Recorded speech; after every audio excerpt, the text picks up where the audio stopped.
Does that help? Is the sound now? Flick to there. Yeah, that works. Okay, I think I'm now sending sound out to everyone. If we can get some confirmation. By the way, thank you very much, Dev Chatter, for the host. I noticed that the host in already.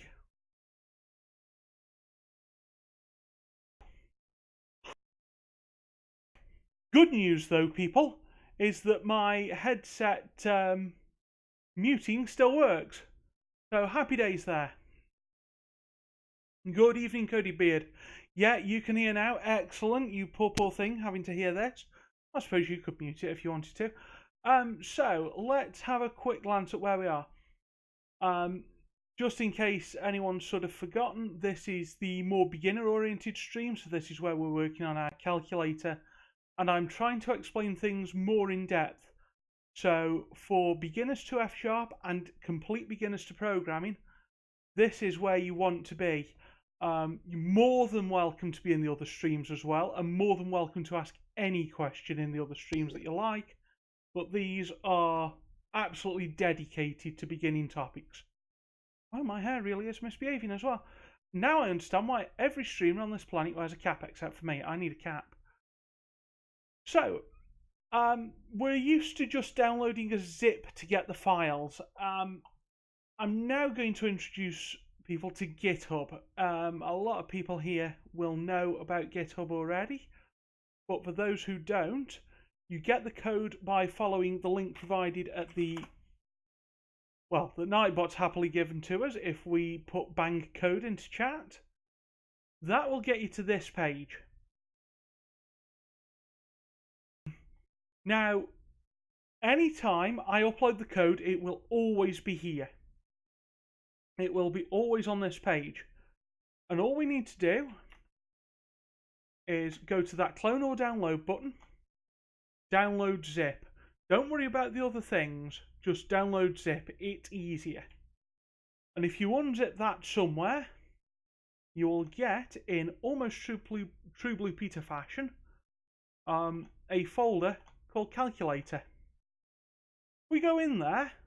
Now, if you set Visual Studio Code up, a quick right click and open with code will bring you into Visual Studio Code itself.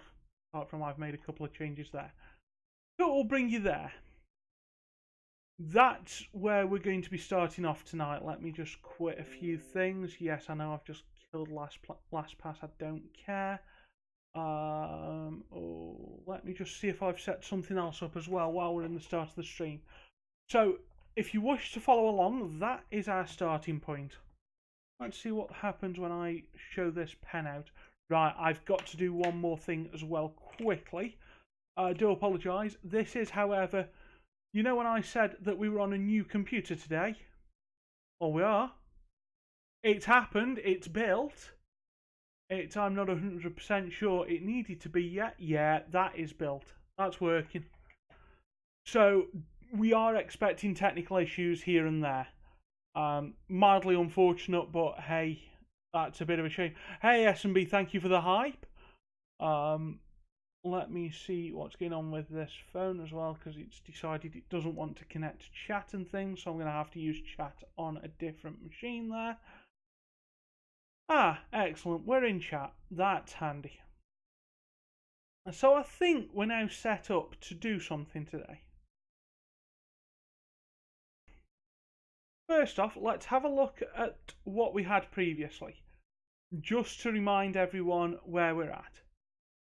So we do. Why are you not?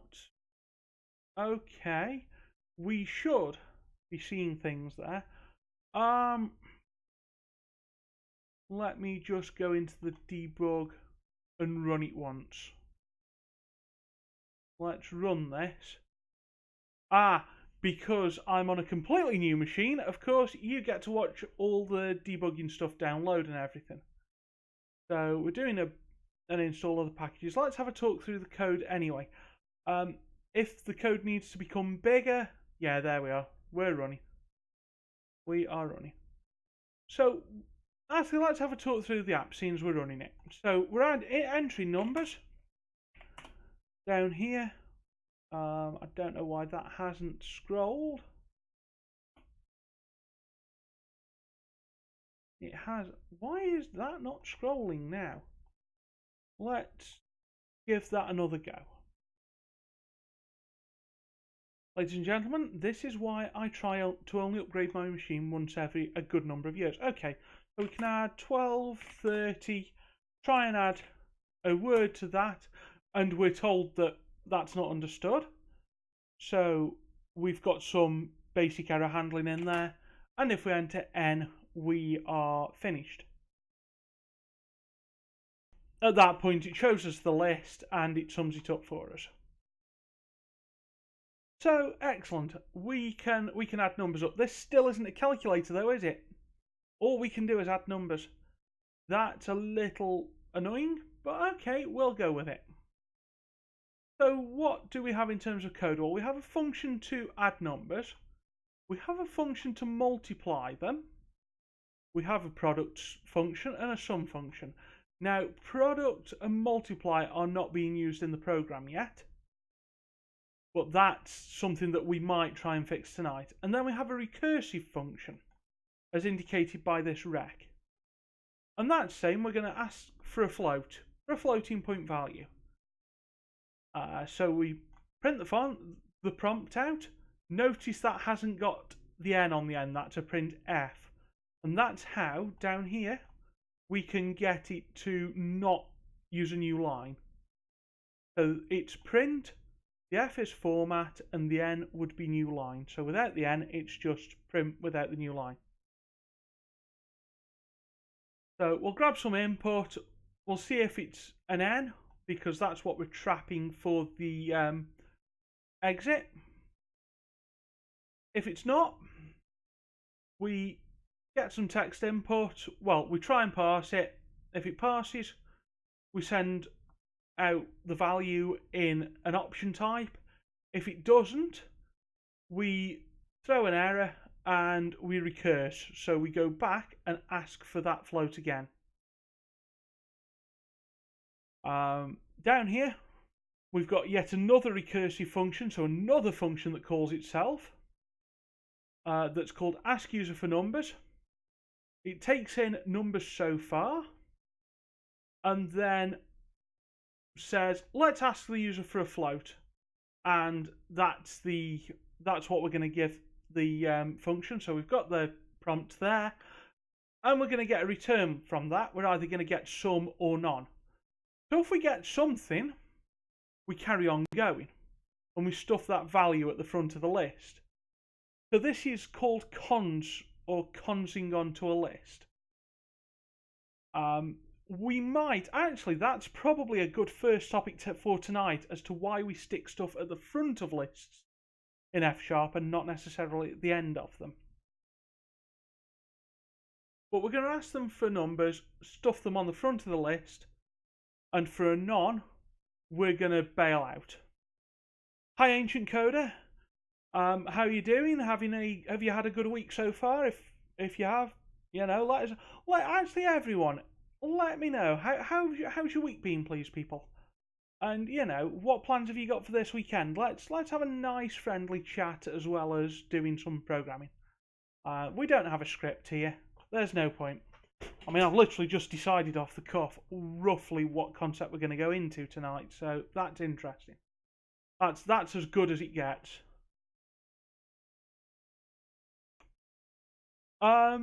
Ancient Coder, this looks interesting. You just wish it was C#.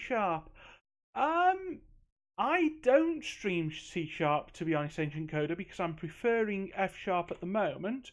However, Jeff Fritz on C# Fritz streams a lot of C#. Dev Chatter streams a lot of C#. So, oh, hang on, shall we shout out Dev Chatter instead? Yeah, let's shout him out instead. So there are plenty of C# streamers about, Ancient Coder. I honestly recommend at least learning some F#. I think it's something that even if you don't use F# in daily life or whatever, It's one of those things where it'll make you a better C# programmer. It did to me. I run C# in my day job. It made me a much better C# programmer. Ah, yes, Ancient Coder. Of course you. I know you've been in DevChatter's stream. I've seen you there and in their Discord. By the way, we also do have a Discord. Ooh, nice segue. So let's have a quick look up the chat again. S&B has no special plans for the weekend, mainly watching Strictly. Cody Beard's doing some cooking. Week's been alright as you got to write some .NET Core instead of ASP Classic. Ugh, ASP Classic. I remember having to do some of that reasonably recently as well. Yeah, as S&B points out, we've got functional aspects increasingly found in C#. I'm not going to do too much about the difference between C# and F# in this stream, as we are really targeting towards beginning programmers as well as people that know C#. So I don't want to confuse matters there. So, where are we? We've got a calculator that, as I said, because we push onto the front of that list, it gives us the list back in reverse order. Now, why do we push onto a list in F#? And what is a list? And why? And what is this cons thing that I'm banging on about? That's probably a good topic for us to play with tonight. So let's go into the Magic Sketchpad. Get rid of that because that's what comes with it. So a list in F# really is a singly linked list. So the idea is each item in the list is an item. So let's say in our list it was 12. And then a reference to the next cell, if you like. And there we have a 30 in our example. And that refers to nothing. So that's the end of the list. Ancient Coder, why do I think that learning F# will make one a better C# programmer? Really, it's more about learning the techniques that are used. I think that learning every language that you can will always help you. I think with F#, you get to see some functional ways of doing things. You get to see how to do things in a data transformation manner. And you get to see a different set of patterns that sometimes work well in C#. If you drop into our Discord after this stream, we can chat about it there, but I'm just quite... I don't really want to do too much C#, F# comparison. I think that's something that's been done on, I don't know, fsharpforfunandprofit.com, on all sorts of websites. If I go back to... Oh, hang on, that's just hidden the thing that I was doing. Let's not hide that. But there are plenty of websites that will explain that. So anyway, we have... That is what our list is. And that really points to nothing. So, another way we could write, because we had the list here, and it was written as 12, semicolon, 30. Like that. Well, that representation could be 12, that arrow there, cons, onto the front of 30. That arrow again is that cons operator onto the front of an empty list. And here, that is equivalent to that. And if we go back to VS Code, I'll demonstrate that in interactive. So Control-Shift-P brings up that menu, and we can type in F#. No, shall we just type in interactive and see what happens? Nope. Or shall we type in FSI, because that's what it is? Okay, so it's FSI in that Control-Shift-P menu. So what we're suggesting is that the list of... What did we use?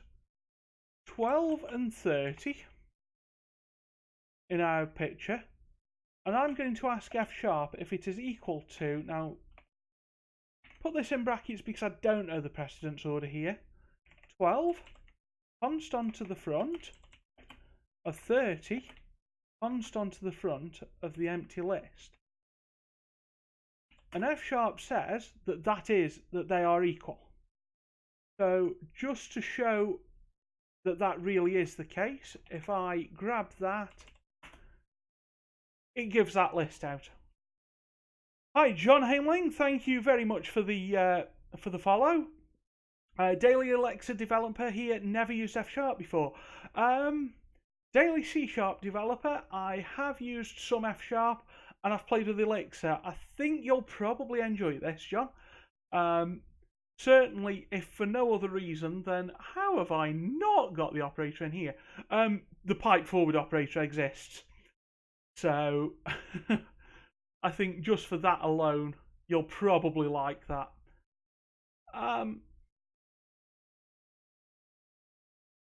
Anyway, just to let you know, we're in the very beginner stream tonight, John Haimling. If you would like to, if you feel that this is a little bit on the slow side for you, or if you just wish to come across on Sundays and Tuesdays at the same time, we do development on a mobile application using F sharp. So that's a lot more advanced, a lot more fast-paced than this, because I actually want to get stuff done. And it's me learning the bits of F sharp that I need to learn as well. So that's a really fast-paced stream. However, we're at the point now where we've proven that that notation and that notation are really the same thing. They build the same list. So this once again raises the question of what is this list? Well, I don't know the exact definition, but let's try writing this. Let's say a type of int list, because I'm not bothering with generics.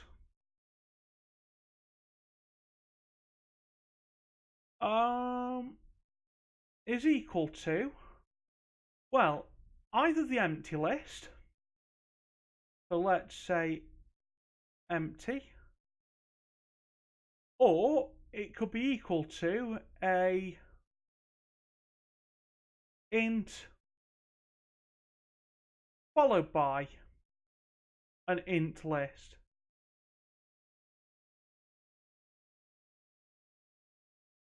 That builds it up as a tuple.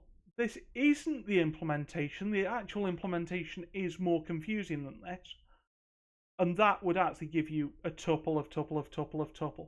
But for now, it's essentially, it's close enough for our purposes. So it's any amount of ints. So 12 would then be followed by the 30, would then be followed by the empty list. So to stuff something on the front of the list, we could just create a new one of these const cells, say 13, and point that there. So these things, if I highlight that, these are known as const cells. I believe for no other reason than that's what they were called in Lisp. Also, this is how the X and X's notations works, or the head and tail. That is now the head of the list.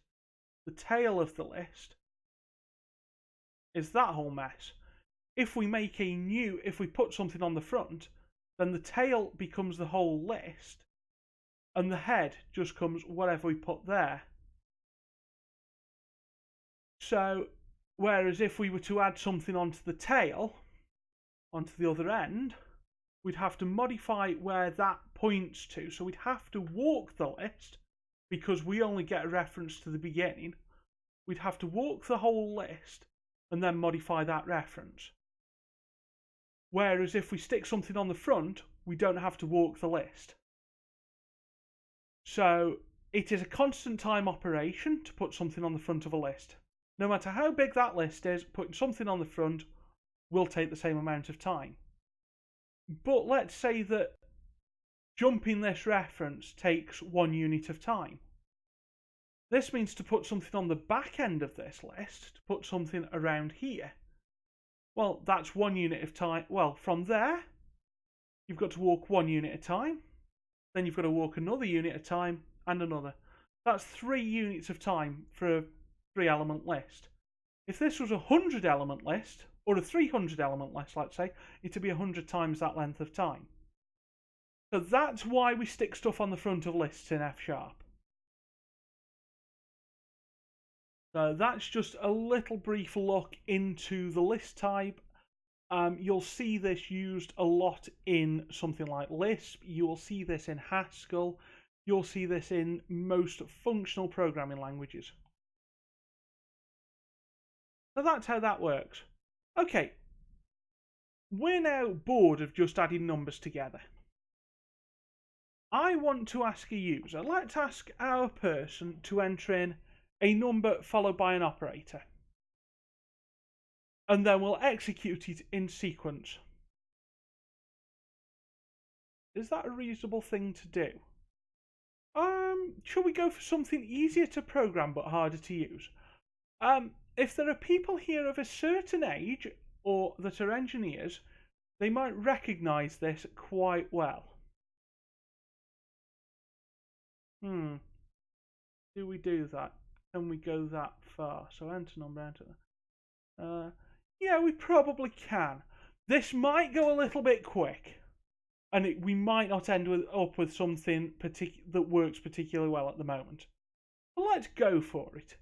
Let me bring up our trusty notepad. And of course, my font is miles out from what we want on stream. We want that. Most people in a calculator would enter, to do 12 plus 30, would enter 12, then the plus button, then 30, and then the equals button. That is a little bit tricky. S&B's close. We're going to do reverse Polish notation. But what we're going to do is we're going to say, you enter 12, enter. You enter then 30, and then you put the plus button, and magically all of a sudden, 42 appears out for us. So you enter the numbers and then the operator. This means also that we've got no precedence issues. Let's take an example where, and you see this on something like Facebook a lot. 5 plus 3 times 2. Now, with normal precedence rules in maths, you'd say, well, 3 times 2, because multiplication comes before addition, gives you 6. Add 5, that's 11. But then we'd have to remind our calculator. We'd have to make sure that our calculator knows about that.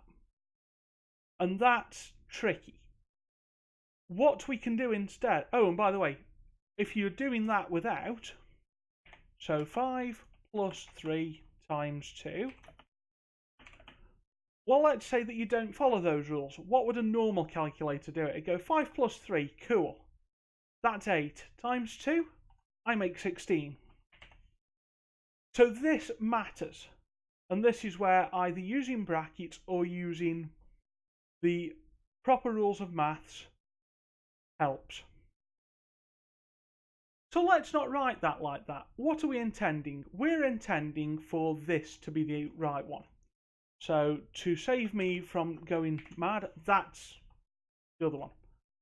So let's say that we're intending to get 11. Well, now what we're saying is we want 3, 2, multiplied together, 5 and added. And then from left to right, which is how this calculator works, so we don't have to worry about holding state, we can go 3, 2 times. Cool, that's going to give us a 6. And then 5 and a plus. Well, that's great, because that is 11. if we wanted the alternative answer, what we're saying, 5, 3, add them together, and then multiply by 2. Notice we're not using brackets anywhere here. So let's work this out again in our head. So 5 plus 3 is 8. Multiplied by 2 is 16. I think that's going to be far simpler for us to implement. I think we're going to get a calculator running far quicker this way than we would have done previously. And I think that we can do, this is far more powerful in a lot of ways than the calculator we could have made. John Hamelink, 5 times 3 is 16, plus the 2 is 18. No.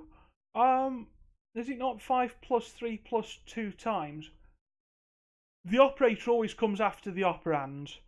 So essentially, if we were to put the brackets in that don't actually exist, you've got that. So you've got add 5 and 3, then multiply by 2. So the general format is operand 1, operand 2, and then operator.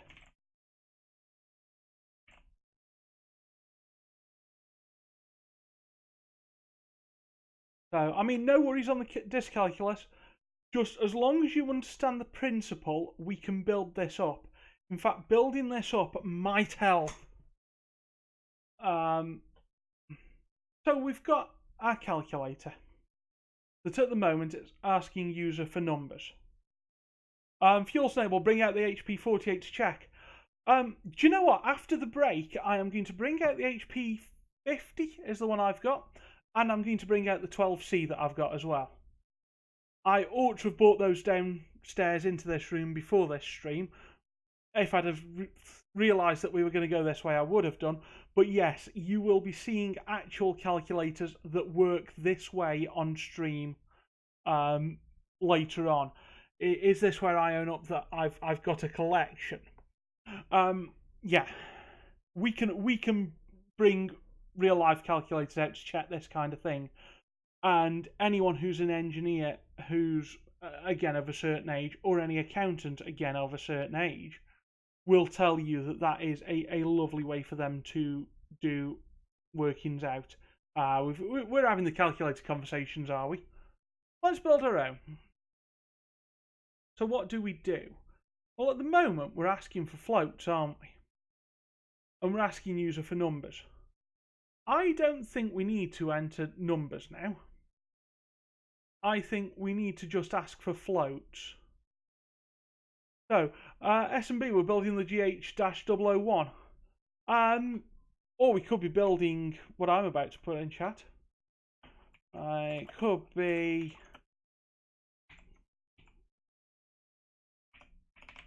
Could be that. Because I don't know if I've ever mentioned this, but the original idea for the name of this kind of show, although I got Gareth Hubble on Twitch, was Hubble Bubble Hubble Bubble Code and Trouble. Because if there's a literary pun there to be had, I am definitely having it. I mean, to be fair, we should be building the Community 001 because it's all of us doing it, and we're all going to benefit from it. So what do we want to change? Well, we don't want to ask for numbers anymore.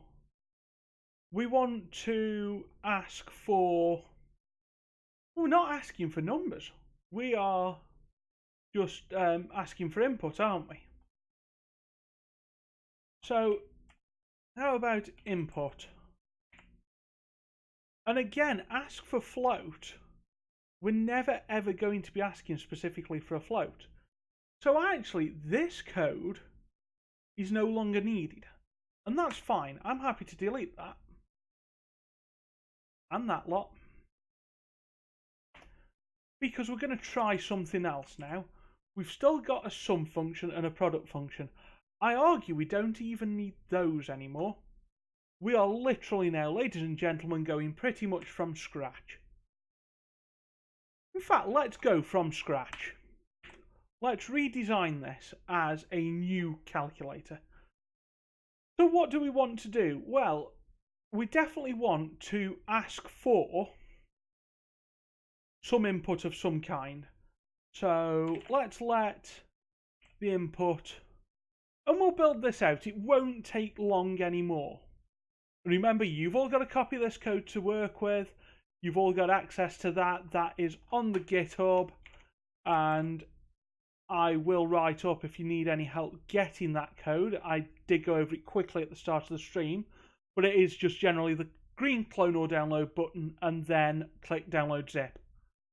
So let's get our input as console.readline. Okay, we're not messing about with prompts at the moment. I mean, I suppose we could have a prompt. We could just do a quick printf of something like that. And we're getting the console's read line. Given that we're getting some input, we've got something interesting now. We've got to match the input with something. Let's match it with, let's say, oh, I don't know, a plus. At the moment, I'm just stubbing these out with ignores. Let's say we want a minus. Again, we'll stub it out with an ignore. Ignore is just a function that literally takes anything in, swallows the result, returns unit. In fact, we could almost define ignore ourselves.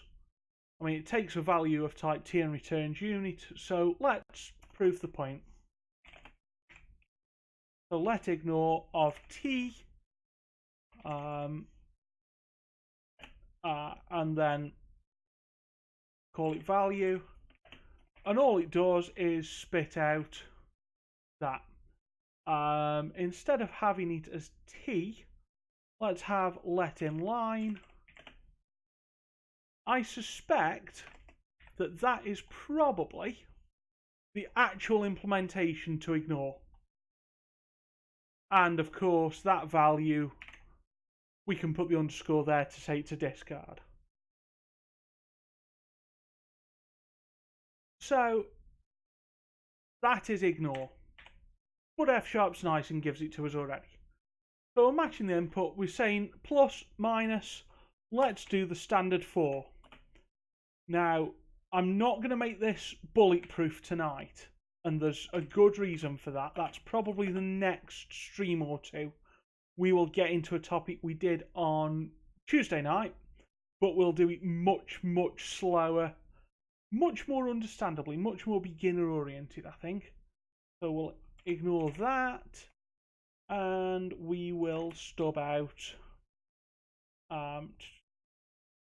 I choose slash as divide. It's on your, all of these are on your numeric keypad, so might as well use them.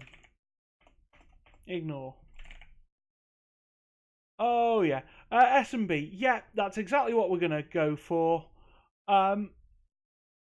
Just to allay anyone's fears, it's just a pattern. All it is a coding pattern. People who know C#, you know far more complicated patterns than that. You will probably have heard of the decorator pattern and all that. Object orientation is full of patterns. Well, we've got different ones in the functional land. And I claim that they are absolutely no harder to understand than the object-oriented ones are. In fact, I claim that they're probably easier. As long as you're willing to let go and try them. So this is still saying, well, hang on. You've got, oh, it's a function value, it's missing arguments. Why are you missing arguments? Console.readline gives a string. That's a string. That's ignore. No. Yeah, we'll throw. Actually, instead of these being ignore, these want values out, don't they? So realistic.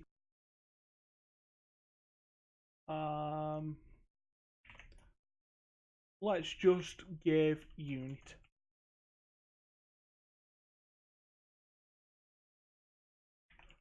At that point, we're saying we've got incomplete pattern matches on this, or we've only looked at the potential operators.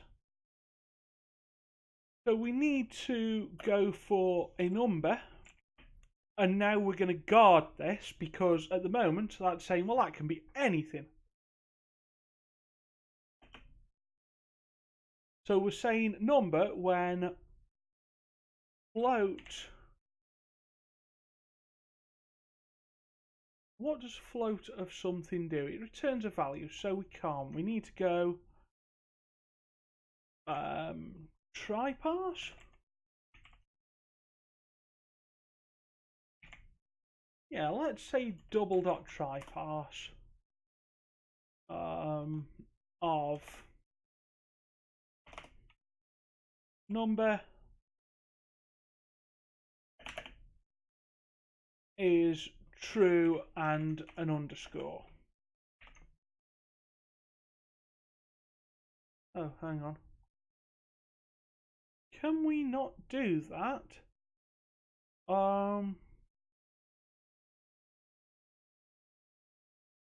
Yeah, we can't pattern match on just that, can we? Okay, so let's shove it through first.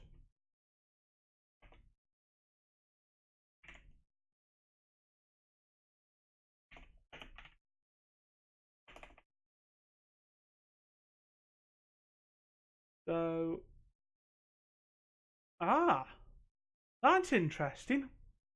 That's saying that this is already a Boolean, so we don't need the equals true there. I should have known that anyway. So what I was saying, let's keep it in just for the sake of simplicity. So what I was saying is, we're going to try and parse that number, then we're going to get the first element out of that tuple. Now, we've never used FST before. We're given a description. It says return the first element of a tuple, so FST of AB is A. We've got an interactive to play with, so FST of, this is at the bottom of the screen just to make sure that everyone's aware, FST of 1 and 2, whoa, my keyboard's messing up again, is 1. So let's use double dot try parse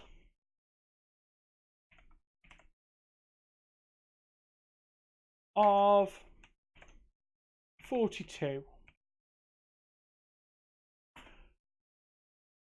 We don't have double involved. Okay, so in here we'll call it system dot. And the reason we have to do that is we've got too many of those as well. We've opened the system namespace, whereas in interactive we haven't. So system double try parse 42. For C# developers, you're used to passing in, you're used to returning a Boolean and passing in your own reference to a double. We don't bother. F# is lovely enough and says, well, instead of using out parameters, we're going to stuff everything in a tuple for you. So it's returning a bool and a float of true and 42. So if I now shove that through FST, FST gives us true because it's the first thing. Again, if we use try parse on my classic 3 example, its parse has come out as false. S&B, now that C# has proper tuples, I can see this version of try parse coming at some point. So can I, especially with C# 8's pattern matching becoming, well, match expressions coming out. C# is getting a lot more powerful. So we've said, and again, let's just shove it through FST to finish it off. And again, the first part of that tuple is false. So that there gives us the gives us whether we've got a number. Now, I'm sure we can use something called active patterns here. I'm also sure that I'm not going to. But this looks a bit horrible. How about we define a function, because we don't need to have to check that. So let's cut that out of there and go let is numeric equal that. And obviously let's pass the number in. The amount of times I forget to pass that kind of thing in. Now what are we moaning about?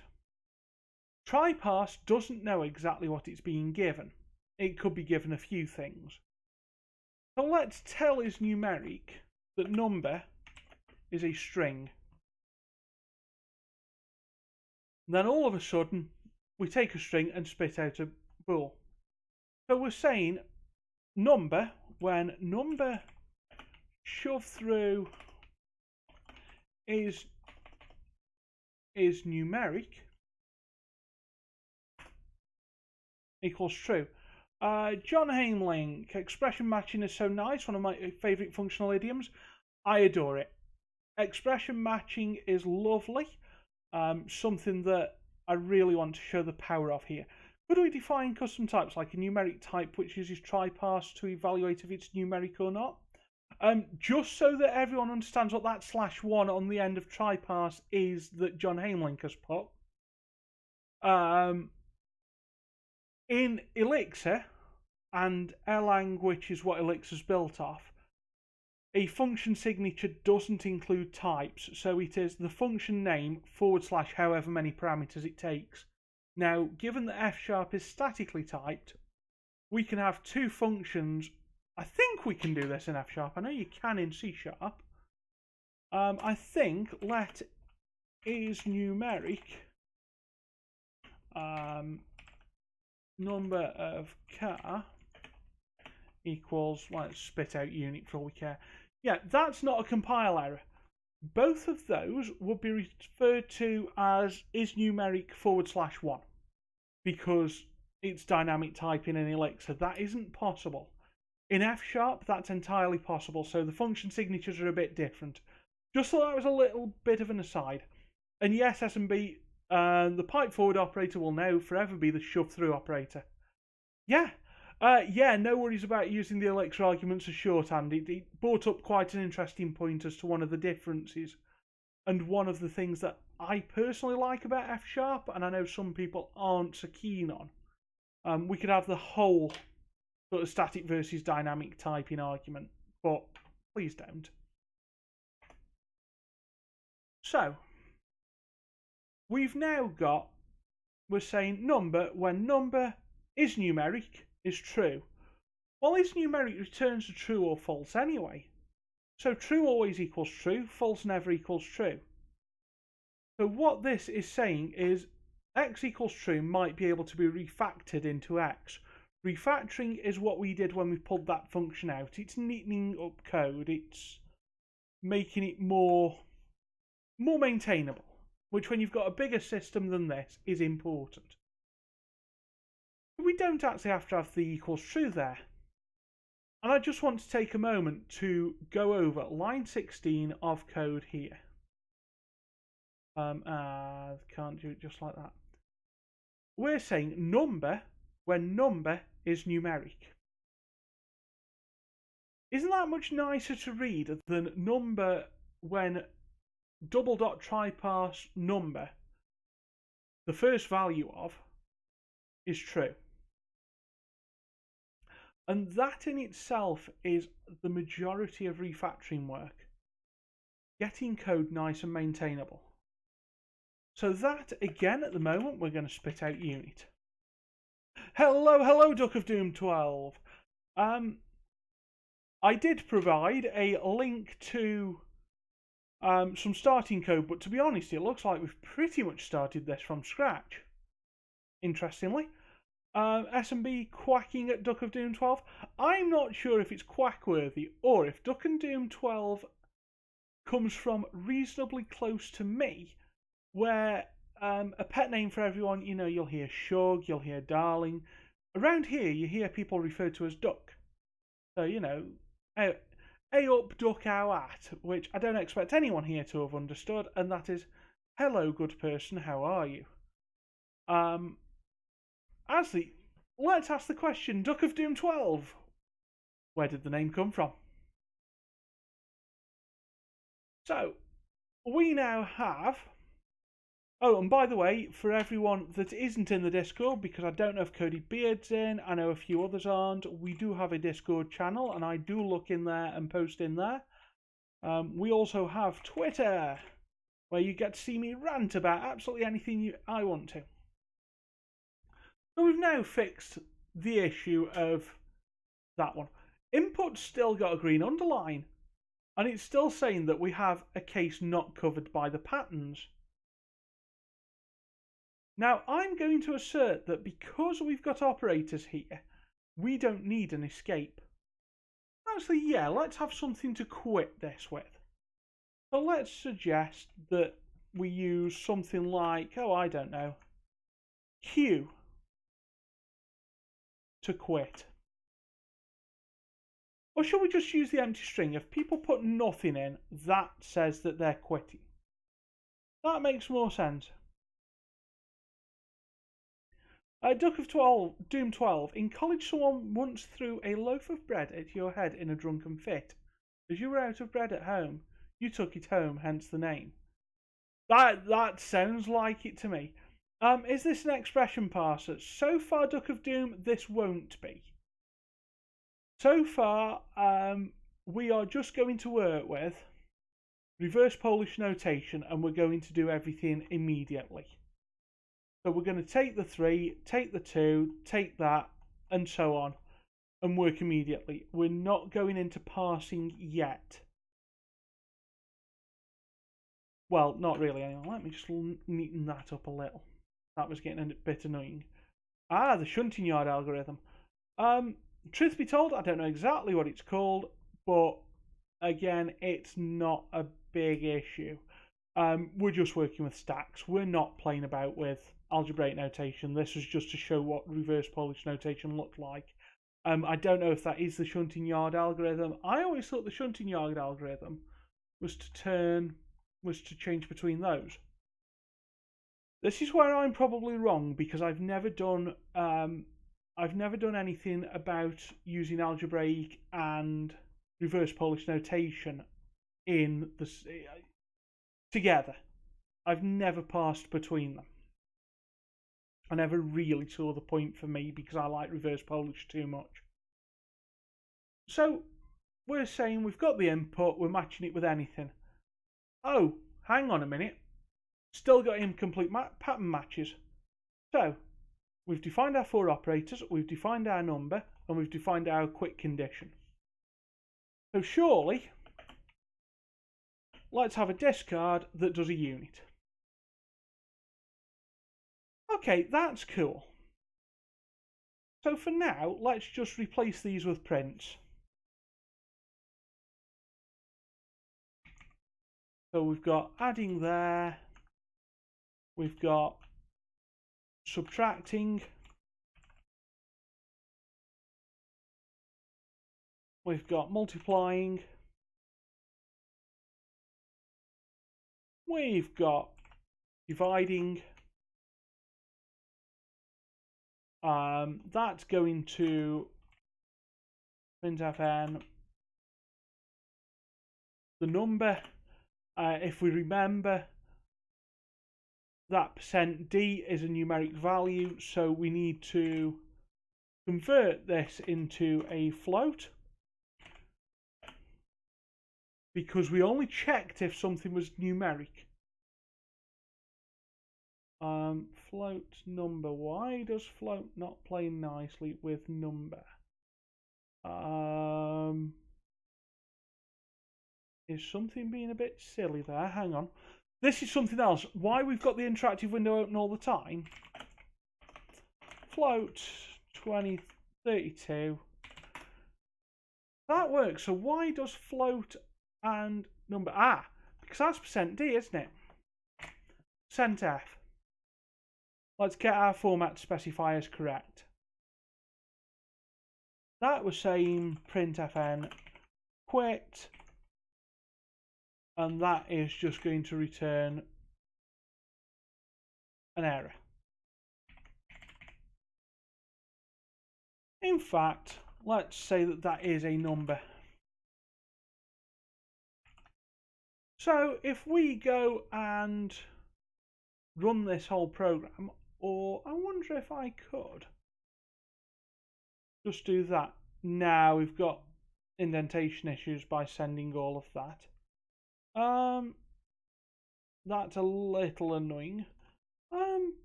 Could I just send the whole function now? Could I not? Console isn't defined. I'll tell you what. Let's send the whole thing to interactive. So highlight, enter it in interactive. Pull main, because that's what we've got, and we're going to give it nothing. So empty list. Oh, and it has a type of a list. Okay, so let's for now just give it a list with an empty string in. Oh, it wants an array. I'm sorry. Let's look at the difference, but let's just trust me on that double pipe there, because anything contained within there, that's how you specify an array. Arrays and lists are different. So we get given calc. It's printed that out.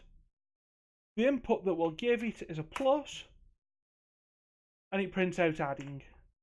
We do that again, give it a 52, it gives us a number. Do it again, give it a that, it gives us an error. Once more, and nothing. Duck of Doom, that's some funky syntax for arrays. Yes, it is.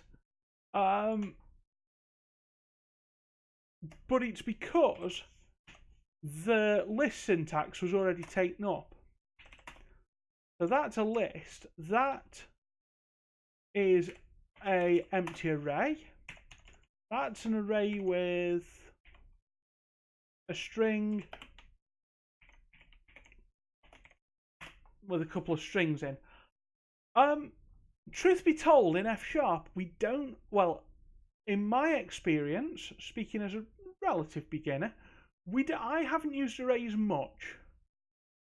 So I don't mind the funky syntax for arrays, because it means if you are going to use an array, you have to kind of say to F#, no, I'm really sure I'm going to use an array.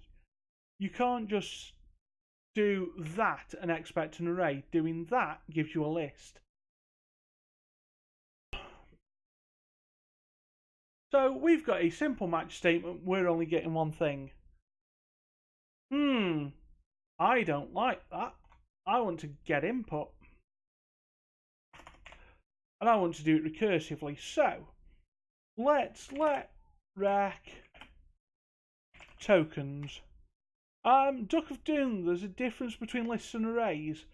There is a quite big difference. I don't know exactly how arrays are implemented in F#.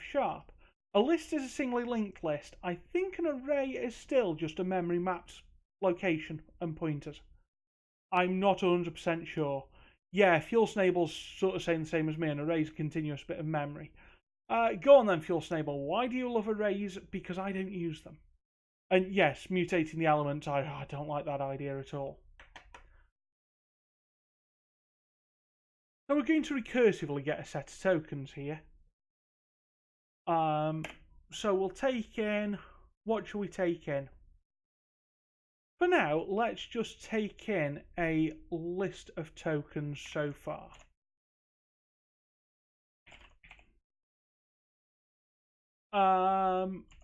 And that's going to be for now, let's have it as a string list. John Hamelin, can you use an array to convert an array of ints into a string? I would say so. What do you mean by convert an array of ints? Do you want an array of, say, 1 and 3 to become a string 1, 3? Because, I mean, you can do it with a list as well. If you're thinking of doing that, no, what are you thinking of then? If you can stick me an example in chat, we'll have a look at it. Oh, 65, 66 to AB. I don't know.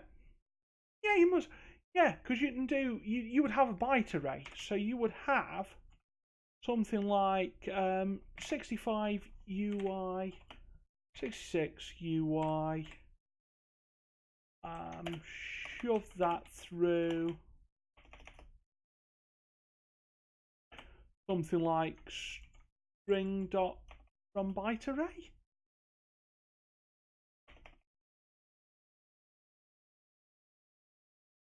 Something like that, but yes, you can go from byte arrays to string. You can go each way. To be honest, with me, with arrays being faster, I'm not yet looking at performance. But yes, you can go from a byte array to a string and vice versa. And in F Sharp, I tend to do it quite a lot. So let's say we've got a string list of tokens. And then what we're going to do with this is, well, actually, exactly this, pretty much. So we're going to move that there. Printf of calc. Why are you not defined? Because I forgot an equal. So we're now going to go and call tokens with an empty list.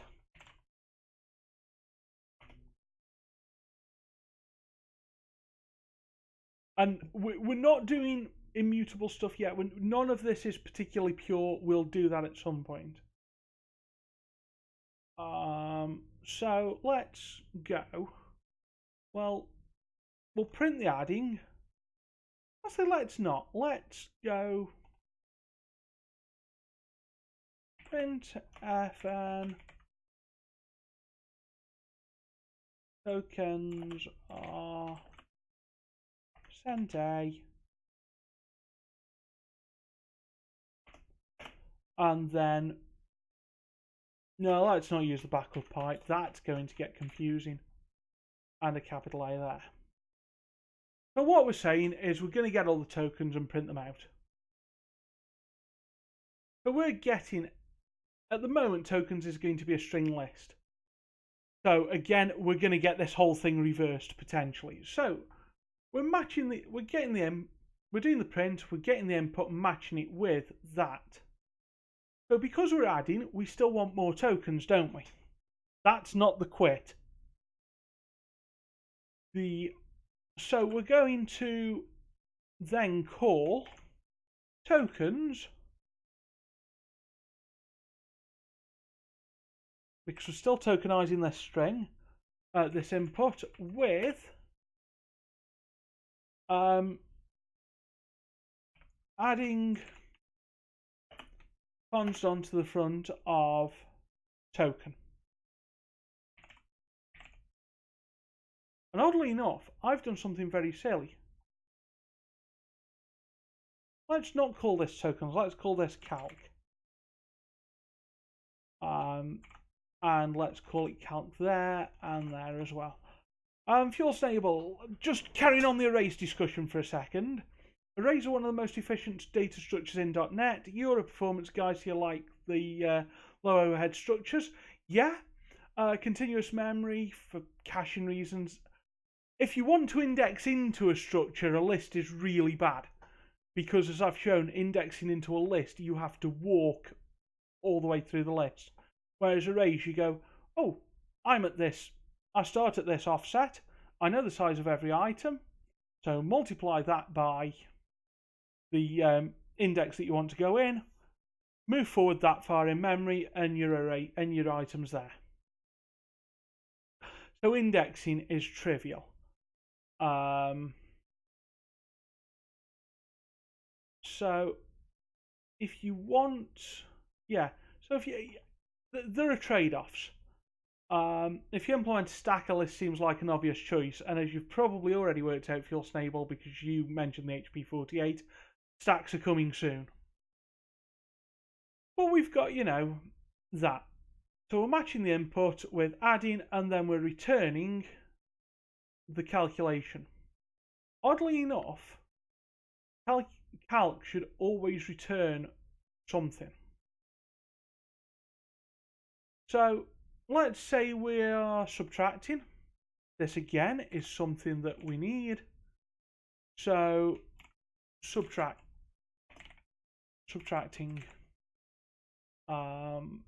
multiplying again.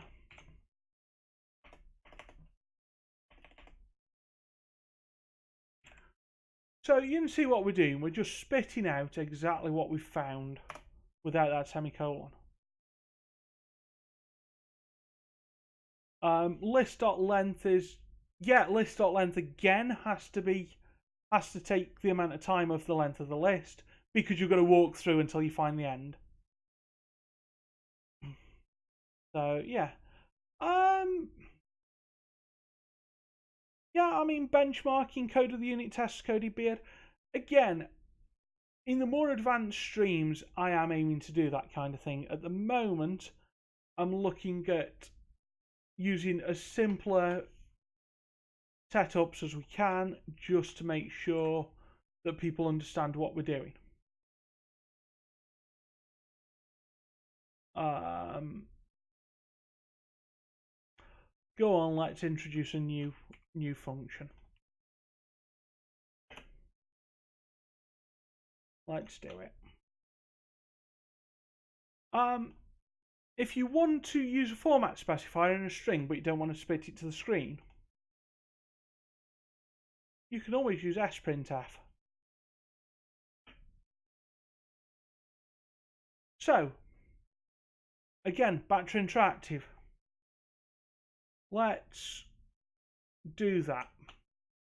So I want to go let number equals 12.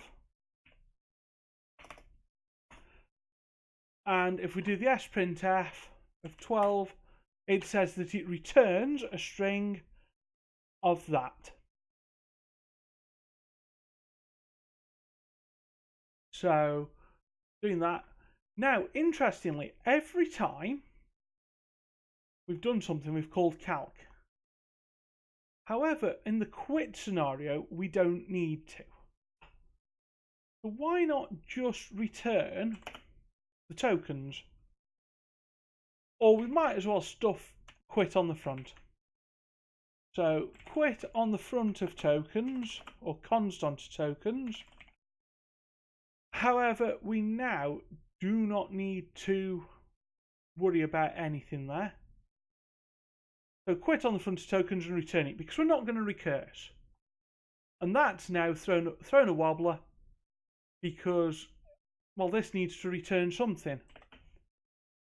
So let's return there. Well, we are going to carry on, actually.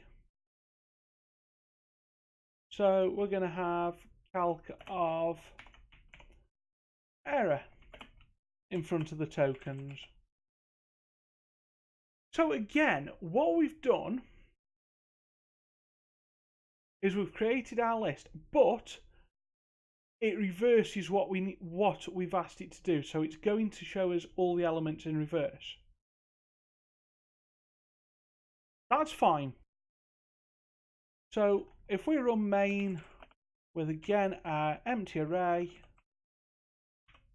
it says calc. So let's say 12, 30 plus, and then we're going to quit, so we give it nothing, and it said quit adding number 30, number 12. So we've pushed all of this onto a stack. Then we don't really need, I don't think that needs to be a token on the stack. I don't think we need quit on the stack. I also don't think we need something like error on the stack.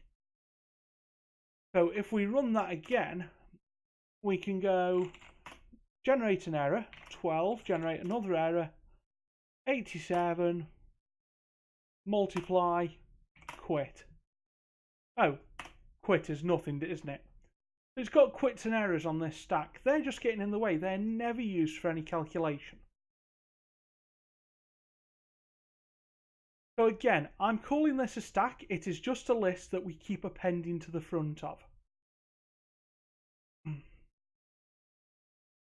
actually for this, I don't think we want a stack. I think we want a queue. So I think at some point this is going to need reversing before we pop stuff off. I think, yeah, hang on, let me think about it. Yeah, this needs to be a queue. I don't know if we're going to get to evaluating anything tonight, necessarily. But with the quit and the error, we don't need those in our token list, do we? So let's kill those off. S&B, is there a function to reverse a list? There is, list.reverse. So all I've done here while we're talking is taken out some of the quit and error appends onto the front of the list. The problem is though, S&B, this is not going to be performant. Actually, how performant is a reverser? Shall we write our own list reverse function? Because I don't think it's going to be horrendous. I think it's going to be on, where n is the amount of elements in that list. I think a list reverse function is just going to take up the amount of time that list... Ooh, hang on. I'm wrong. Gets from front. No, it should. Let's have a play. Let's write a list reversing function. In fact, we have a list here. Let list equal that lot. Okay, so we've got a list that we've called list. Let's write a reversing function in here. In what's it? Yeah, list.reverse is big O-N. And I think we can explain this. Because then we can go let reverse list. There is a function again built in, but we're going to prove that we can write this. So let reverse list of calling it list would be bad here. Let's call it items equal items reversed.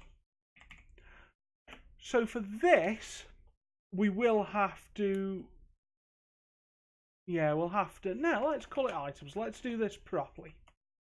So in there, we have a recursive function called reverse, which takes the forward and the reversed, and that equals, well, match forward with the following. If we match it with x constant to the front of x's, then we return x, then we return reverse. X's is the forward, and then x constant to reversed is there. If we are just matching it with the empty list, then just spit out reversed. And to fire that off, let's call reverse with items and an initial state of the empty list. So F#.core cheats internally and makes things faster than we can do them. That's fine. F#core cheating is fine. I just want to prove that we can do it and it doesn't take a huge amount of knowledge to do it. So what this code here does, and in fact, let's go into drawing mode with this. Yeah, let's do it. let's do a quick screen sketch. So grab the kit again. So what do we have here? We have a recursive function that is called there with an initial state of nothing. Let's say we pass in the list 1, 2. So on the first run through, x equals 1, x equals a list of 2. And reversed equals nothing. So x const onto the reversed, x onto reversed is 1 const onto the empty list, which is just a list of 1. And then we're saying, well, we're going to have to call that with x's. So with that list of 2 and that 1. Cool, so it's coming back. X is now 2. X is now the empty list. So we have 2 const on to the front of that 1. Which is 2, 1. 2, 1. Okay, so we've got that. X's was the empty list, so we're calling reverse again. But we're calling reverse with the empty list and with 2, 1.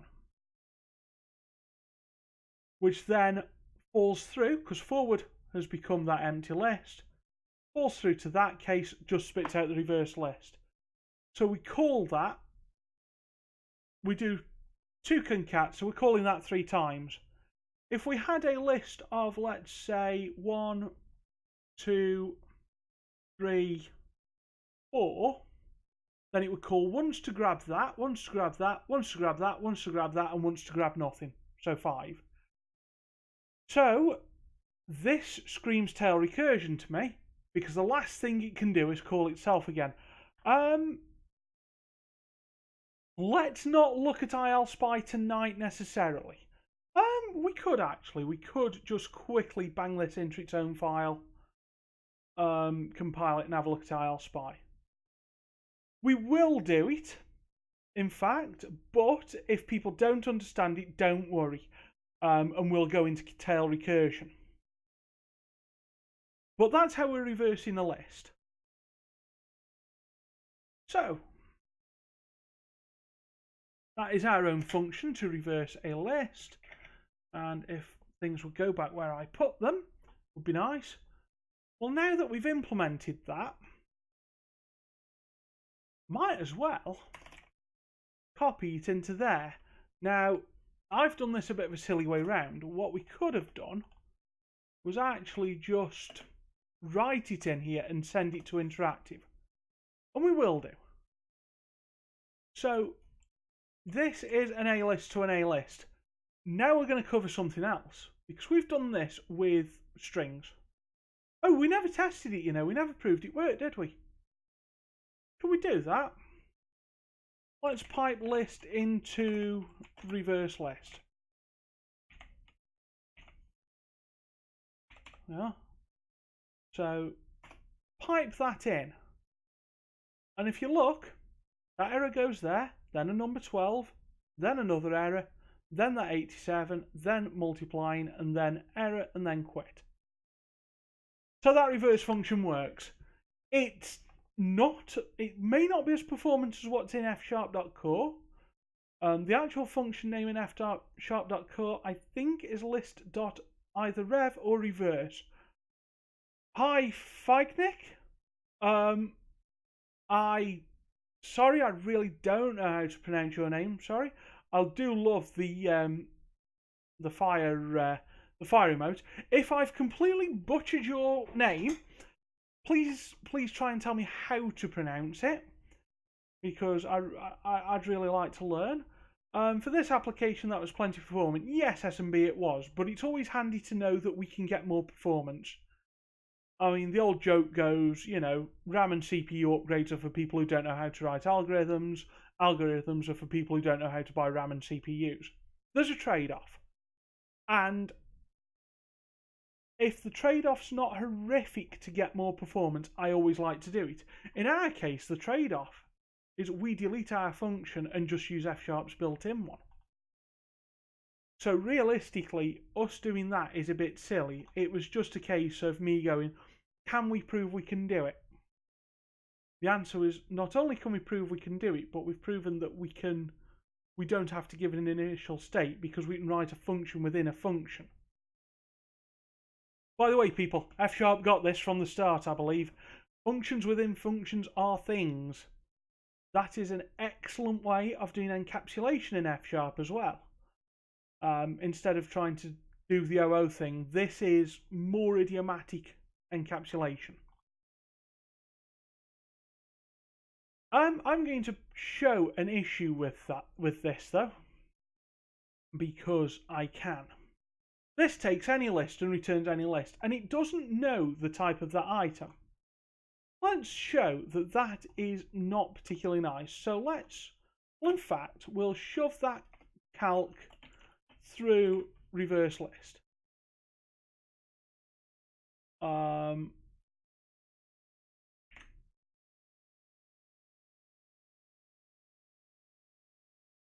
Name is just Fake Nick in your native language, so that's cool. Okay, so if Fake Nick is fine, I will call you Fake Nick.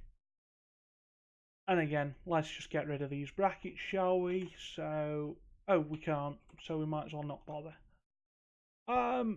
That's good news. Great to hear. So that's reversing the list there.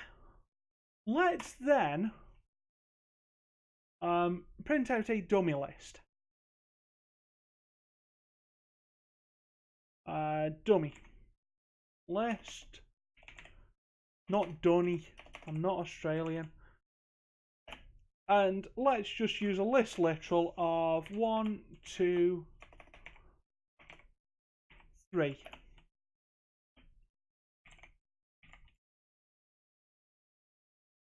Now hang on a second, we've got a compile error. We've got a problem. That's not the compiler error I was expecting, so let's carry on and put those brackets in. We don't have a compile error. Okay. With us not having a compile error, let's try and run the thing. So we'll go and run this. I think we might find an error at some point in this. If we don't, that's great, and that means that F-sharp's slightly more intelligent than I'm giving it credit for. So we're running 1, 5 plus 5 times. Kill it out. Okay, so that hasn't gone bang like I half expected it to. What I expected was to show off a weakness of the F-sharp type system, and I failed. This is good. I'm pretty sure Fuel Snable knows exactly what I was expecting to happen, and I'm pretty sure that Fuel Snable's worked out why it didn't. Okay. So what we can safely say is that does work for any kind of list. We're not going to use that reversing function though. No, let's keep it in there. It's quick enough. So we're now at the point where we can reverse a list.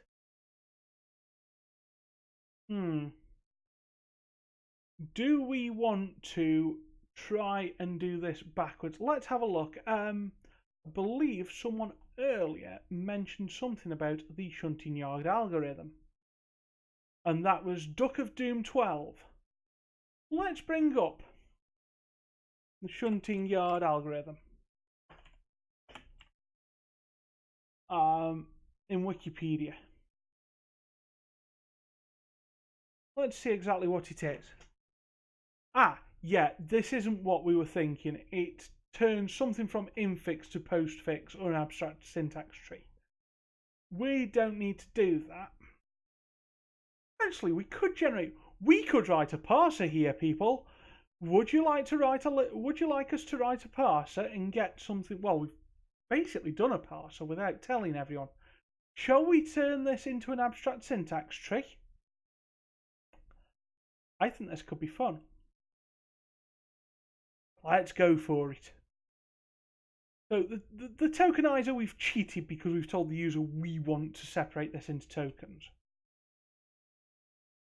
And we're not gracefully handling errors. We're just telling the user that there was an error.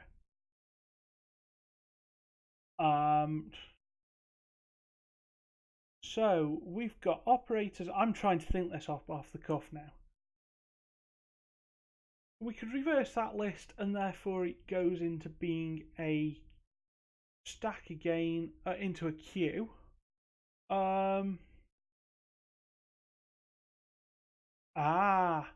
Yeah, no, Fuel Snable, there was no case to specialise there. Yeah, there wasn't, was there? Yeah. Okie dokie. I have seen F# specialise where I wouldn't have done, and I was about to introduce the inline keyword, so I'm slightly disappointed I can get to do that, but very happy that F# worked out what I was doing.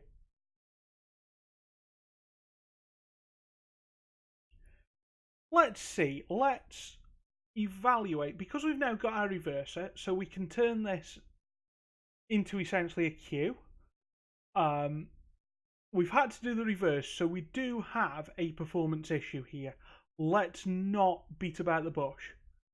So let stack equal that little lot.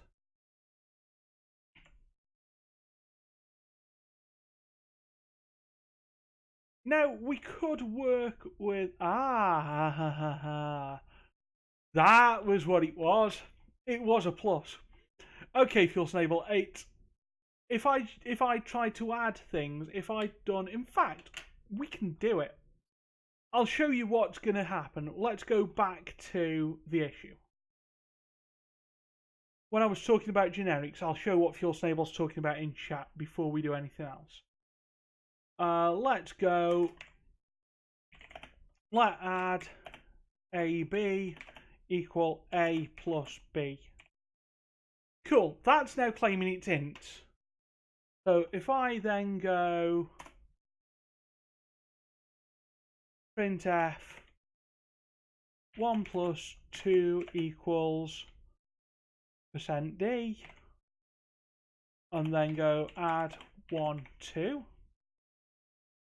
If I do the same thing, but 1.3 plus 2.2, and then again do that, and change that format specifier, now we've got an issue. Because add was first used with int, F# thinks that we only mean int. But when we try and use add with floats, F# saying, you can't do that. That's int. That's all you can do. Because there's a function call, and if I fired up ILSpy, it would probably show a function call to that function. Add the keyword in line there. You'll notice that that's just changed to all generic types. That's basically said, A requires a member plus on it, B requires a member plus on it, and it spits out a C. Incidentally, it does not care whether A, B, and C are the same types. They can be different. It doesn't care. So now, that function should work. Why is that not working? Because I didn't change the format specifier, did I? So now, we've got the constraints inferred, and I believe Fuel Snable's typing this as I'm saying it. So we've got the constraints of what we require inferred. And now if you did this as IL, you would not see a function call there, to my knowledge. You would literally see that inline. So it would take the contents of the function and put it there. And there again you would see 1 plus 3 1.3 plus 2.2. And those will both give you exactly what you think they should. Oh, you'd see the brackets would be in as well. So that's function inlining. F# will do it for you, and I was expecting it to make me inline that reverse function. However, we got enough constraints there as well.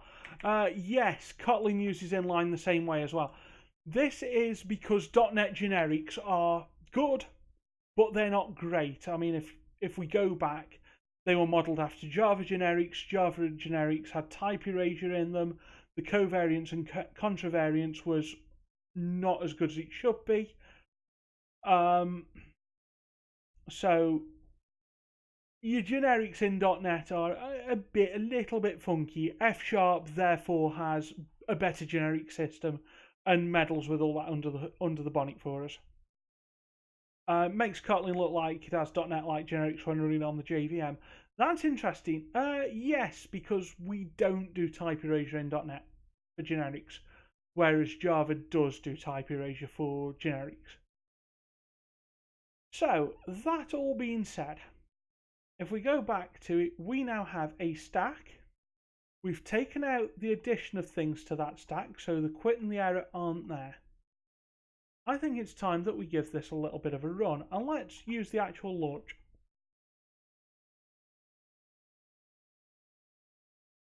So stick ourselves in the terminal, and we're saying, 12 plus 30, adding, and it spat out that. Yeah, Phil Snable, using words like covariance and contravariance on a beginner stream. Yeah, that's getting scary. For new people in here, the takeaway from all of this is if you've got something that you think should work on multiple types and it doesn't, that inline keyword will probably make it do what you think it should do. Basically, it's a way F# makes things more logical. Let's leave that as the takeaway. We will go into the words of contravariance, covariance, and how they work at some other point. I might be tempted to stream a slightly more advanced version of this, so instead of us working on the project we're on, covering things like the naughty scary M word, covering things like covariance, contravariance, and essentially having, a beginner stream, a more advanced deep dive stream, and the project streams. If people think that they haven't seen or heard enough of me already, that is, and if I get time. Now, let's remember in the beginning stream that we're here, and we are having to turn these tokens into things that we care about, potentially. That seems a little bit hard to me. That seems like we've got to do a silly thing called string parsing, where we've got to read that string and from that string work out what our tokens are to work with. That's a bit... Well, that means we've got to write a parser, and I really couldn't be bothered. So, remember how we were using some and none, and something could either be a some or a none?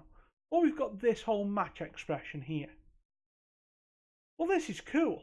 We can abuse this a little bit more, and we can write our own types. And to write a type, oddly enough, we're going to use the type keyword. So let's have a type token. I think we use capitals there. And a type token can be, well, it can be an add. Control Z because I don't like that. It can be an add. It can be a subtract. It can be a multiply. Oh, why Visual Studio Code are you doing that? By the way, if hitting enter in Visual Studio Code brings something else up, just do Control Z to undo and then enter again. It'll learn. So divide And again, here, if we hit enter, it will bring up that divide by zero exception. Escape is another way to remember it. Or it can be a number of a floating point type, so of a float. You'll notice that quit and error weren't put there because we took those out of our token lists. So let's convert this into a token list. So we're saying it takes token list and spits out a token list, and these are not tokens, are they? Add is a token though. Subtract is a token.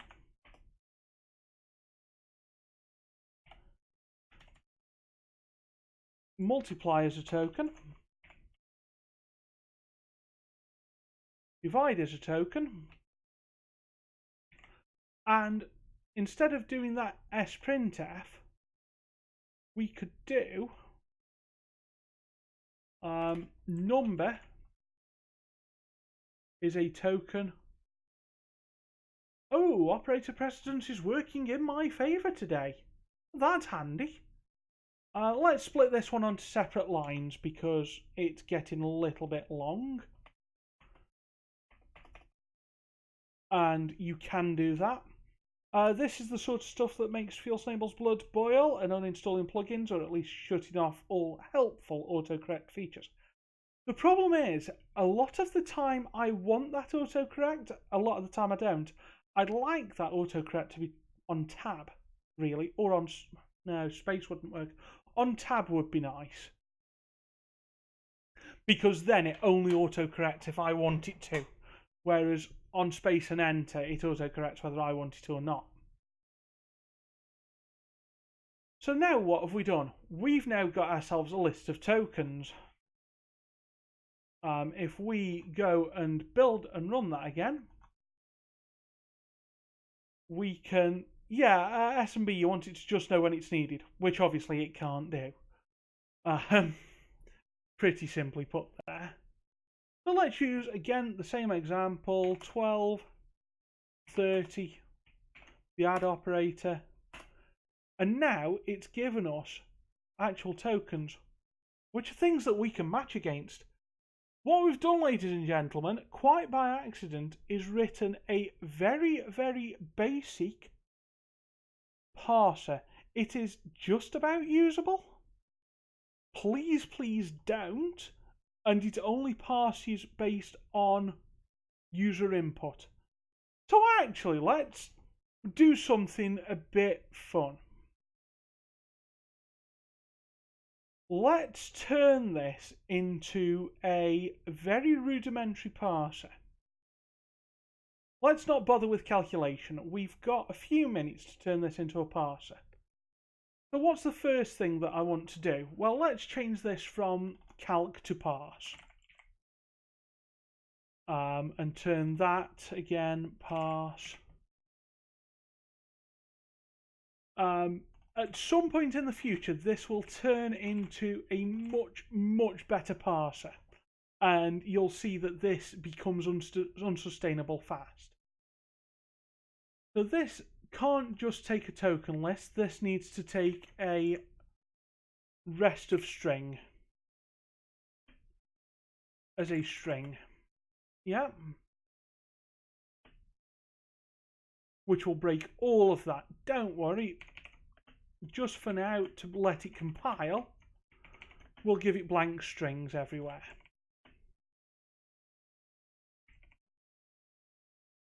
We're also going to decide, for the sake of it being easy, once it comes out with an error, it's only going to return the tokens.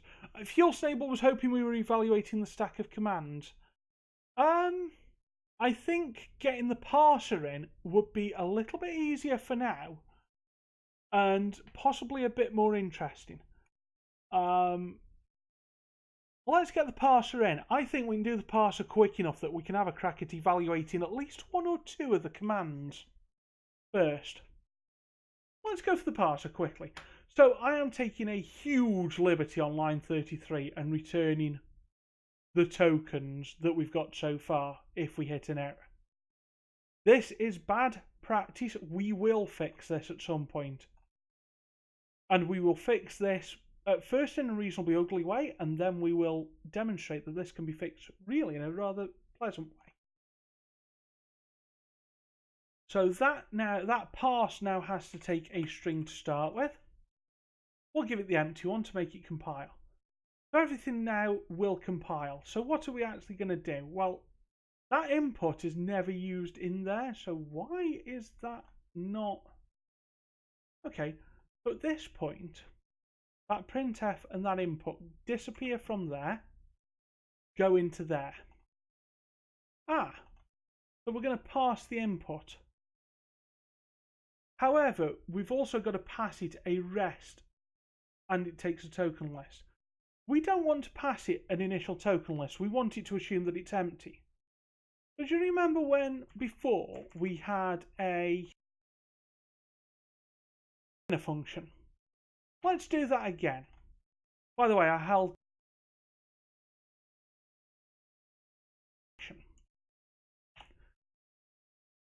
so let's let parse calculation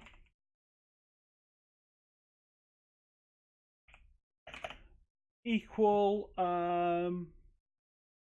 let's let it equal hang on that, but it needs to take a string in, doesn't it? Yeah, it needs to take in the calculation. Calculation. I need to learn how to spell as well. Calculation is a string, but we're not going to specify that type because we know that F# can pick that up for us. And what we're going to say is we're going to call parse with that calculation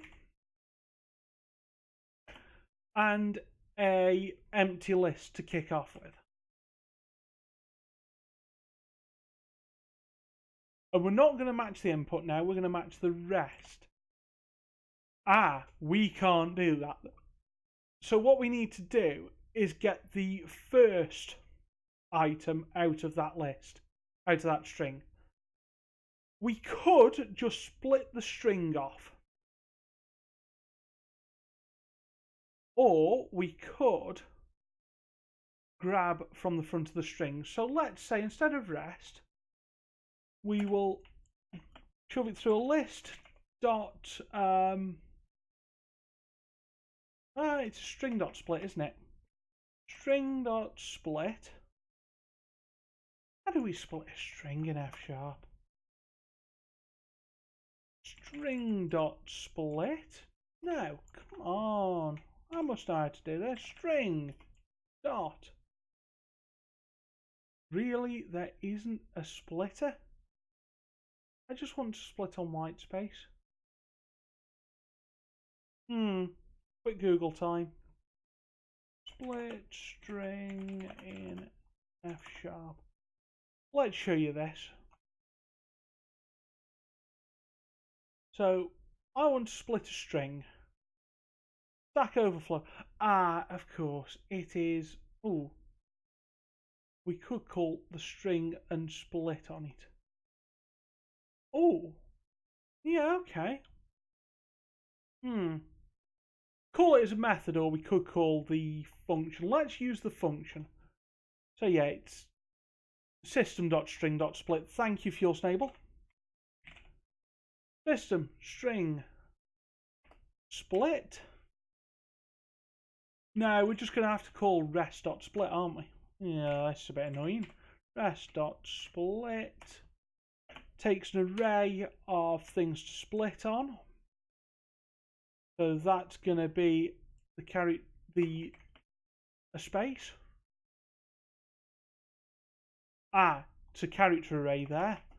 Well, let's specify that as a character with the single quotes. This is already looking big. So let's call it first token. And let's say, let the first token be rest.split that.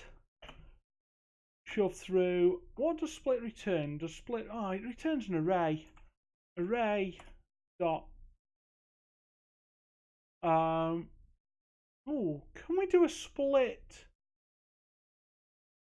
Can we do a split that casts out empties for us as well? Well, we don't need to, because we can just go array dot filter.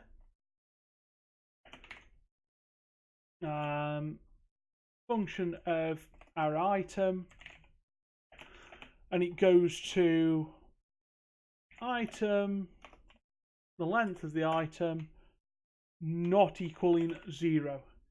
Yes, it is less than or greater than, not equaling F sharp. And again, let's get these on different lines. So we're saying split the array, filter the array, and then array dot, please tell me we've got head, which is get the first value off the array. Problem. I don't think that filter is going to be particularly handy. I think this is going to go bang eventually. Let's see if I'm right. So we now have to call parse calculation down here, and we're going to pass the input to it and nothing else. And in fact, why don't we do the reverse in there? So we get the tokens straight out. Why is input not being nice to me? Bring there, bring there, input there. Hang on. I'm missing a bracket, people. There we go. So if we try and run this now, what we can do is, instead of having to press enter between every part of the calculation, which is what you do on a genuine calculator, we can take an expression and parse it. So 1230 plus, which if we look back there is very much how we wrote it. In fact, let's use that example. So 3, 2 times 5 add. And it went bang. Why did you go bang? The input array was empty. And of course it was. We haven't finished the parsing function, have we? We never said that we should do anything with that. Okay. Refactoring time, people. Let's say tokens is that.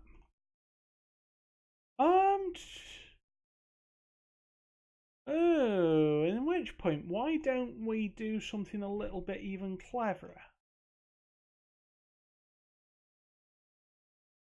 Let's not do this as a full-on parser. Let's do this as an absolute cheat. We can. To get the alignment right, tokens now has to be not rest but calculation. We'll do it with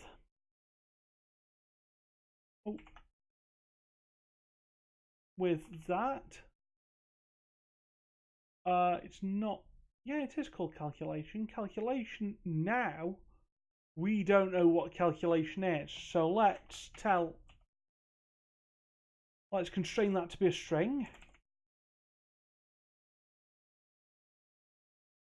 And we'll not use that array head. So now we are taking the rest of them as a string list. Are we? No, we're using an array. Oh, actually, let's do it as a list.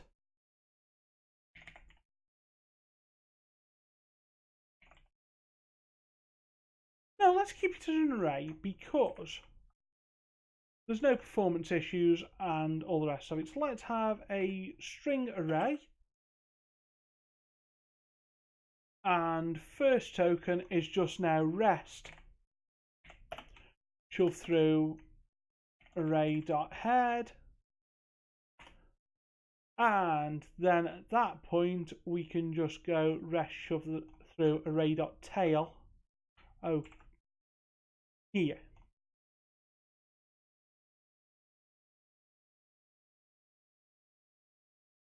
So parse rest shove through array.tail and then add tokens. Yeah, SMB notation is inconsistent there. I agree with you on that wholeheartedly. Because personally, I would have that be list and that be array. That is one of the few times I think we do have inconsistencies in style in F#. So we have a bit of an issue here because I've now got to copy and paste all of this all again to make sure that it works, and there's one there as well. You've just seen me do a lot of copying and pasting. Has anyone got an issue with me doing a lot of copying and pasting?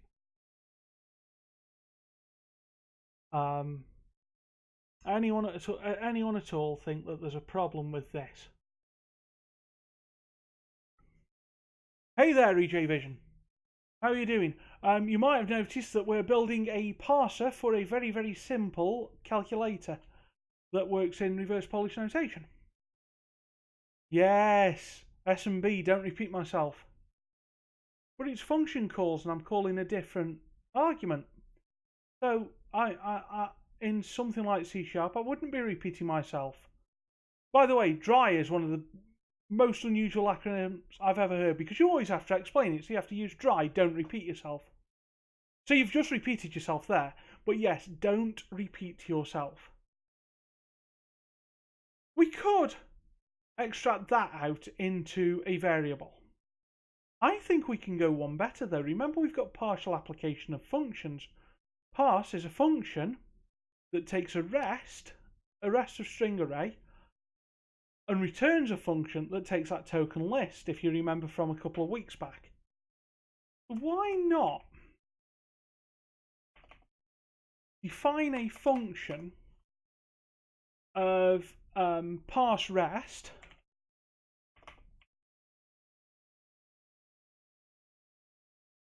and let that equal parse of rest shove through array.tail.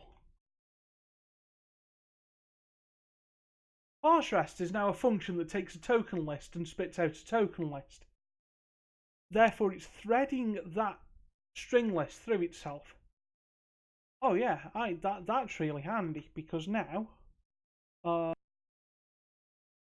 never remember how in Visual Studio Code to select all occurrences of the same thing at once. So we're doing parse rest with all of those. And again, there's one there.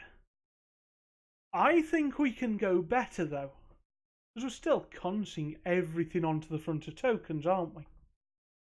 So why don't we have parse rest take, well, that is rest there. So let's have it take a token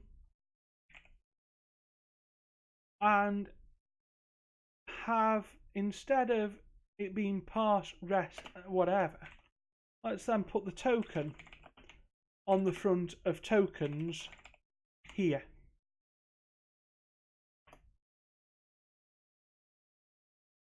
So now all we're doing is parsing rest with a token. So that doesn't need to be const on the front of there. That we still need the brackets around there though. So now what we're saying is print adding, pass the rest of the string of the tokenized, slightly tokenized string, and stuff an add onto the tokens list. This is better. This is more like it. I think this will still go bang though. I think. Let's see though why it will go bang and how to prevent this. So let's run this up. It's now run up. Let's use the same example again. 3, 2, multiply together. 5, add them together. And it worked out. We've got a number 3. I'm not looking at the red bit. I'm looking down at the bottom of the screen, down in this area. Got a number 3 and number 2. We're going to multiply them. We've got a 5 and then we're going to add them. And then, bang, empty array. Wonder why that would be. Well, you see that quit? We never get that empty array because we've filtered out anything that's empty, which means we can put as much white space in there as we like, as long as we put some in. So, that quit now doesn't ever kick off. But we don't need it. We've got rid of it. What we do need to do, though, because we're using array.tail doesn't matter, array.head, we need to guard. So, S and B, use equal. Where should I use equal? Oh, as a token. We don't need to. Because it'll evaluate after we've entered that. I mean, at the moment, we're doing this. At some point, we're going to build an immediate execution engine into this as well. But I think this will just be a fun... We're almost now dodging forward, and instead of building the immediate calculator, building the programmable one first. For reasons unknown to any of us. But let's go for it. Let's play. We could actually build an immediate calculator up off this kind of thing. We could even make them run off the same engine. We're not going to bother with any of that yet. So we've got our tokenizer, but we're calling array head.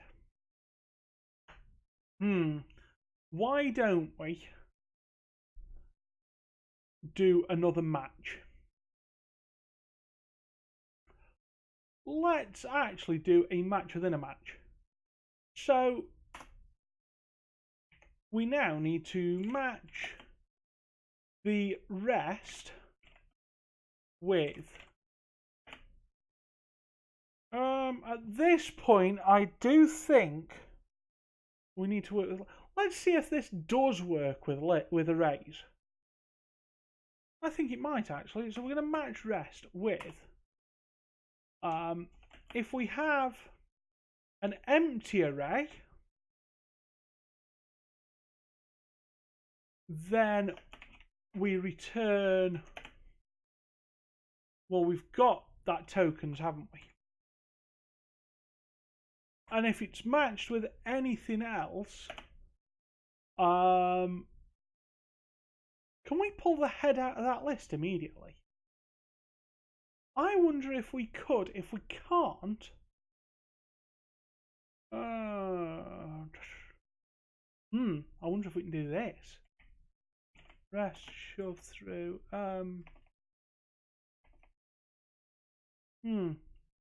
Let's go with items. For now, if we get some items, well, we know we've got some. Let's indent that lot because we've got another match expression that's going to go off, which is called on that. This is looking ugly, ladies and gentlemen. We are going to compress this at some point and we are going to manipulate it. But let's accept the ugly for now. Let's be progressive programmers. So we're running again. 3, 2 times 5 plus. We've got tokens. Ladies and gentlemen, we have tokens. You will notice that this is completely impure still though, because we are printing from here. Let's not. Because we're printing out that list at the end, we don't need all of this anymore. And all of a sudden, we're getting something a little bit more reasonable. Thank you very much. I see. Oh, there. I haven't mirrored my camera. Okay, S&B, thank you very much for the cheer of the bits. Just as a reminder for everyone, if you are on Amazon Prime, you can have a free subscription to our channel. We are now affiliates with Twitch, so subscriptions are more than welcome. That being said, don't feel obliged to subscribe. But if anyone would like to, then please do. We will have emotes at some point. We will have sub badges at some point. But yeah, if you wish to subscribe at the moment, you have a star next to your name, as S&B has there, because S&B is a subscriber and a very, very generous person. So thank you very much, S&B. We've now got our tokens here.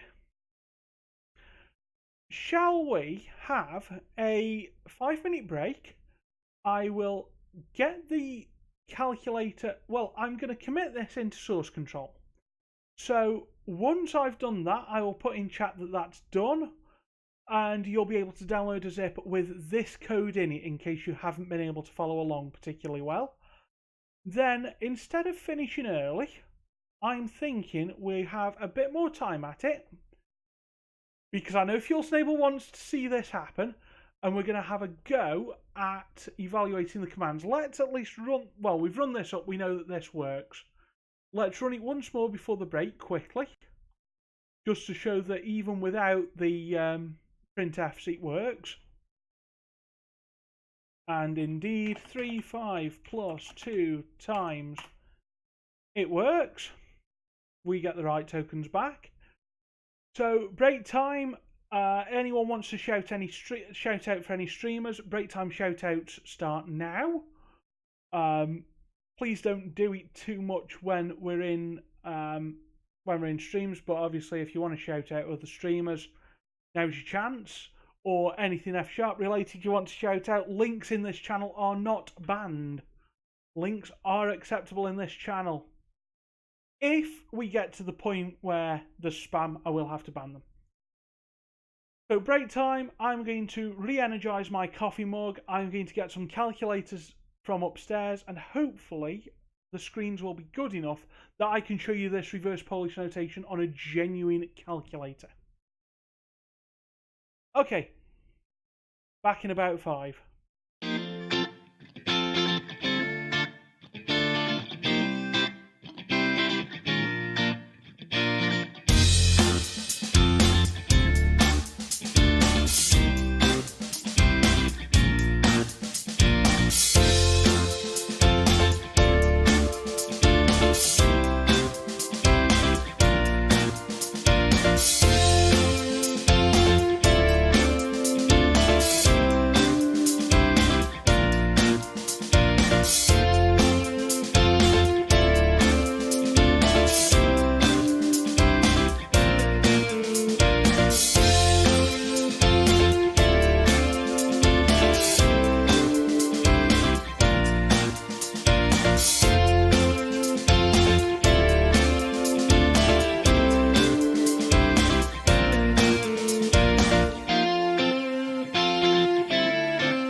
Some very well-timed hype there from Dev Chatter. We are back.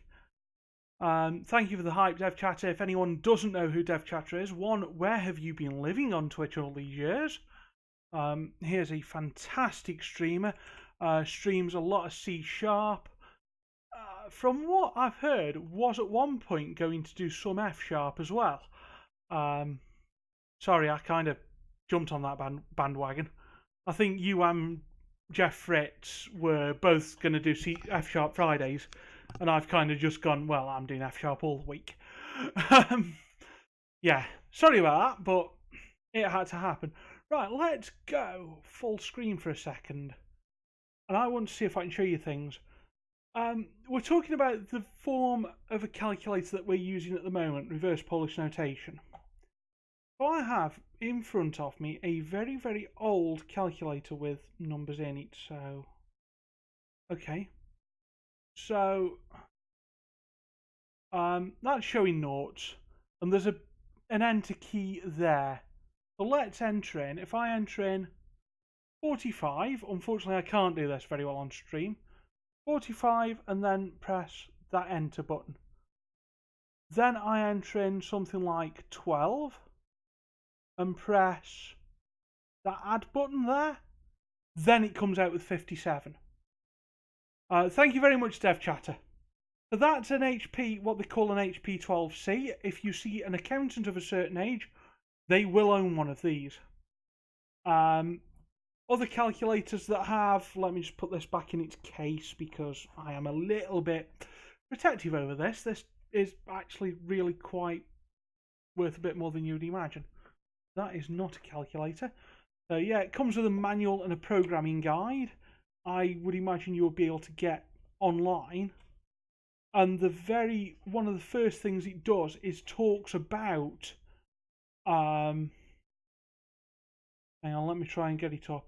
Yeah, it kind of tells you about reverse Polish notation in there. So yeah, they came, do you remember, calculator comes with a manual that thick. That shows you, ladies and gentlemen, how advanced that is. S&B shows your abacus. Unfortunately, due to my age, I don't have one. Jeff Fritz might, though. Sorry, I've got a riff on him for that one. No, I don't have an abacus. That was the oldest one. Of course, more modern times, engineers will use something similar to this. I've got this in RPM mode. You'll notice that we have a stack. So if I try and enter something like 23, hit enter, it chucks it on the stack. 98 and then times, and it brings it all back down the stack for 2254, which I assume to be correct. S&B slide rule. I've never owned a slide rule. I would love one. So that's that. And of course, if you want to go ultra modern, and because kids adore all things colour screen, yeah, I've even got, I have to boot a calculator up. I have to boot my calculator up, ladies and gentlemen. That is disgusting. And I don't know if I've got this one set up in, what's it mode? Start that now. Syntax error. Why are you moaning at me? Either way, even the HP Prime has RPM built in. Not particularly well. So, this form that we're using now, yes, it's easier for us to parse, but that's not us cheating. What I wanted to get across with showing you these is, we're not cheating. This is genuinely how calculators can work. Fuel Snable, you have a mechanical calculator at home, and it pings for an overflow exception. Oh, please tell me you've tried dividing by zero on it and infinite looped it as well. Please tell me it's one that does infinite loop on a divide by zero. That must be a beautiful noise. So yeah, that was just an aside for me to say that we are doing something a lot more realistic here than it might appear. Dev Chatter, Fritz started his F# Fridays literally the day after you had an F# programmer as a guest. Well, that's it. It's all your fault. Completely your fault there, Dev Chatter. you should podcast and blog that it's your fault that 2 streamers have done F# stuff. I'll back you up.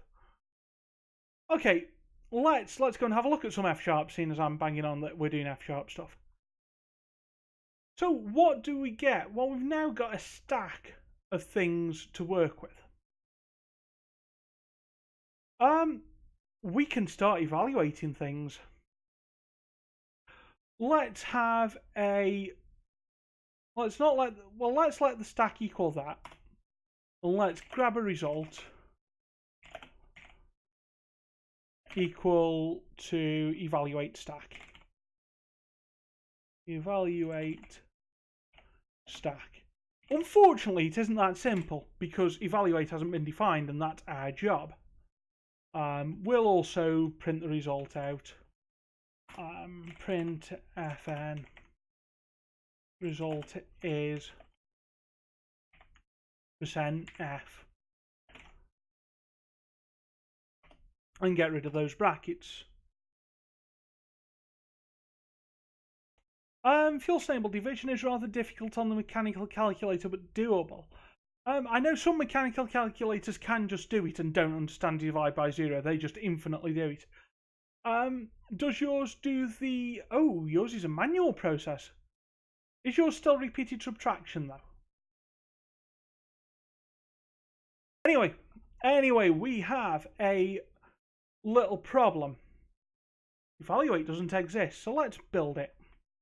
Let's say that evaluate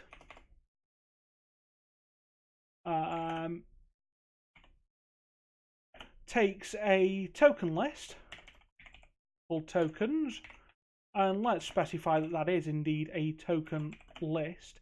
Incidentally, for beginners, specify your types as much as you can. I know it might not look as nice at times, but it really does help the tooling. It helps with compilation issues. So we're evaluating a token list, and that spits out a float.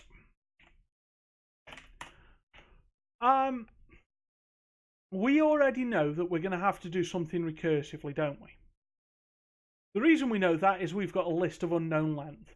So let evaluate what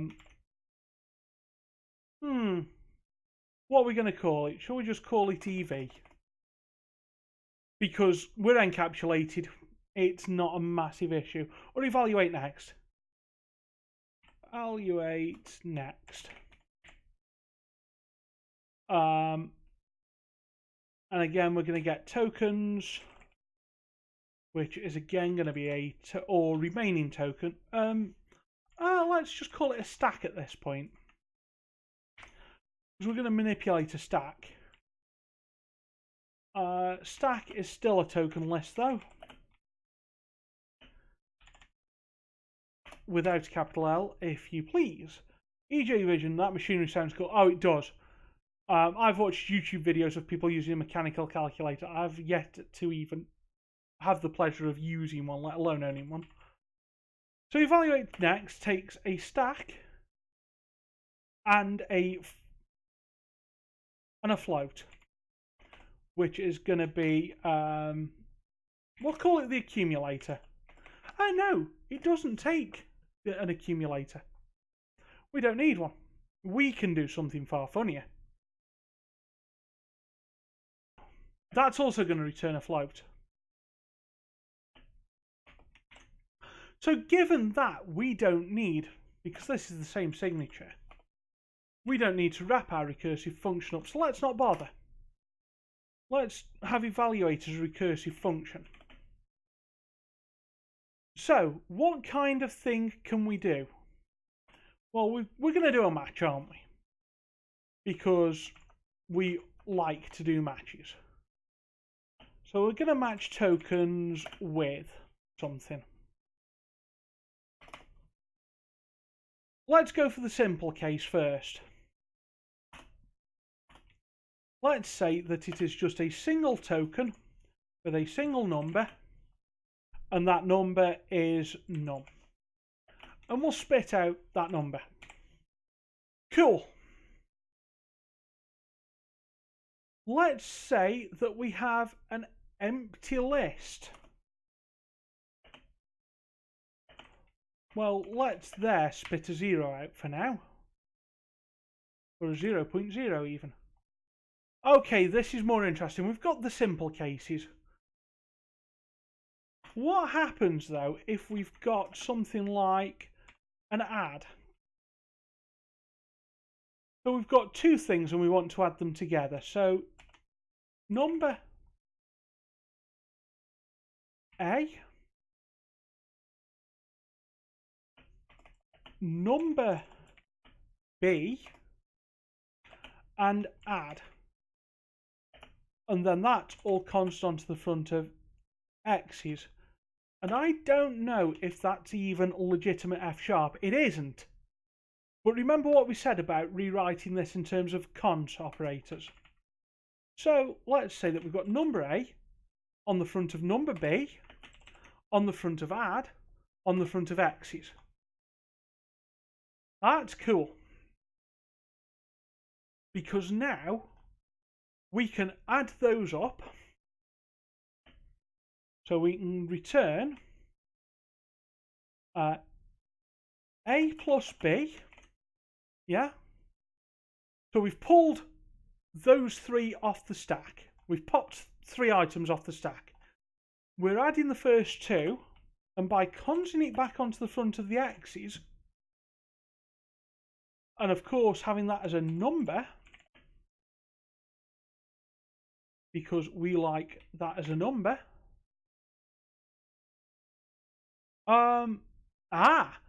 So that is giving us a float. What have I done there? What I've actually done is we need to evaluate that again. Do we not? So that needs to all be evaluated. This is why this is recursive. Now, we're going to show the backward pipe operator. Fuel Snable, if you Google an original Oedsner calculator, you'll see what kind of calculator it is. Shall we? I'm going to have a quick Google of that now. Original Oedsner.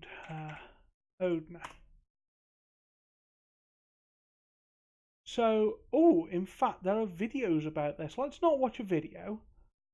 But if I show an image,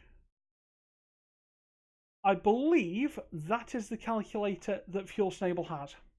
Something similar to that. So that just shows the picture. So look at all these brackets. They're not nice, are they? Let's introduce another operator. You remember we have the shove forward operator? We've used that loads. Would you believe there's a shove backwards operator? So instead of requiring those brackets there, we can shove the result of A plus B into number. Now, be careful. As a rule, I only use that in this kind of instance, as in where we're shoving something into the... What's it? It's less than pipe, by the way, S&B. Shove up. I tend to go takes, so number takes A plus B. And what that is, I think Haskell has a version of it. I think Haskell uses $1 for something similar. It changes the precedence so that it applies that and then shoves it up into number. So shove up's not a bad name for it. It's known as the backward pipe operator. And if anyone thought that the definition for the forward pipe operator, let me just quickly do that again. Let the forward pipe operator xf equals fx. We've seen that before. The definition for the backward pipe operator is even simpler in a way, because it's let the backward pipe of fx equals, well, fx, really. That is the definition. And what it's saying is it takes a function and a value and spits out another value. All that's there for is to literally change the precedence around. It's that simple. It means that you can use, I think that operator has different precedence somewhere. Either way, that's getting a little ahead of ourselves, but again, F# itself is built out of very, very simple basics.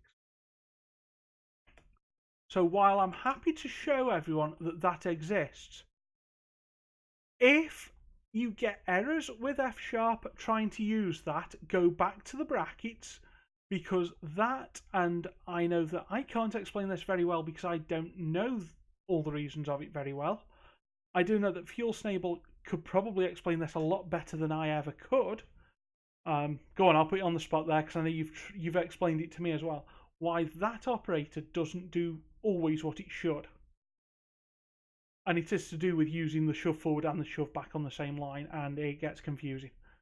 So try to only use them one at a time. But anyway, we've got tokens where we're matching with nothing, a number, or addition. So we've got addition. And let's stuff a discard in there that just spits back, again, a nothing for now. So all we can do is work with numbers and add them at the moment in that evaluator. Let's see if that evaluator actually works with purely two numbers and addition with more numbers in there. So I'm going to try a couple of examples. Let's try the simple one. 3, 5, add.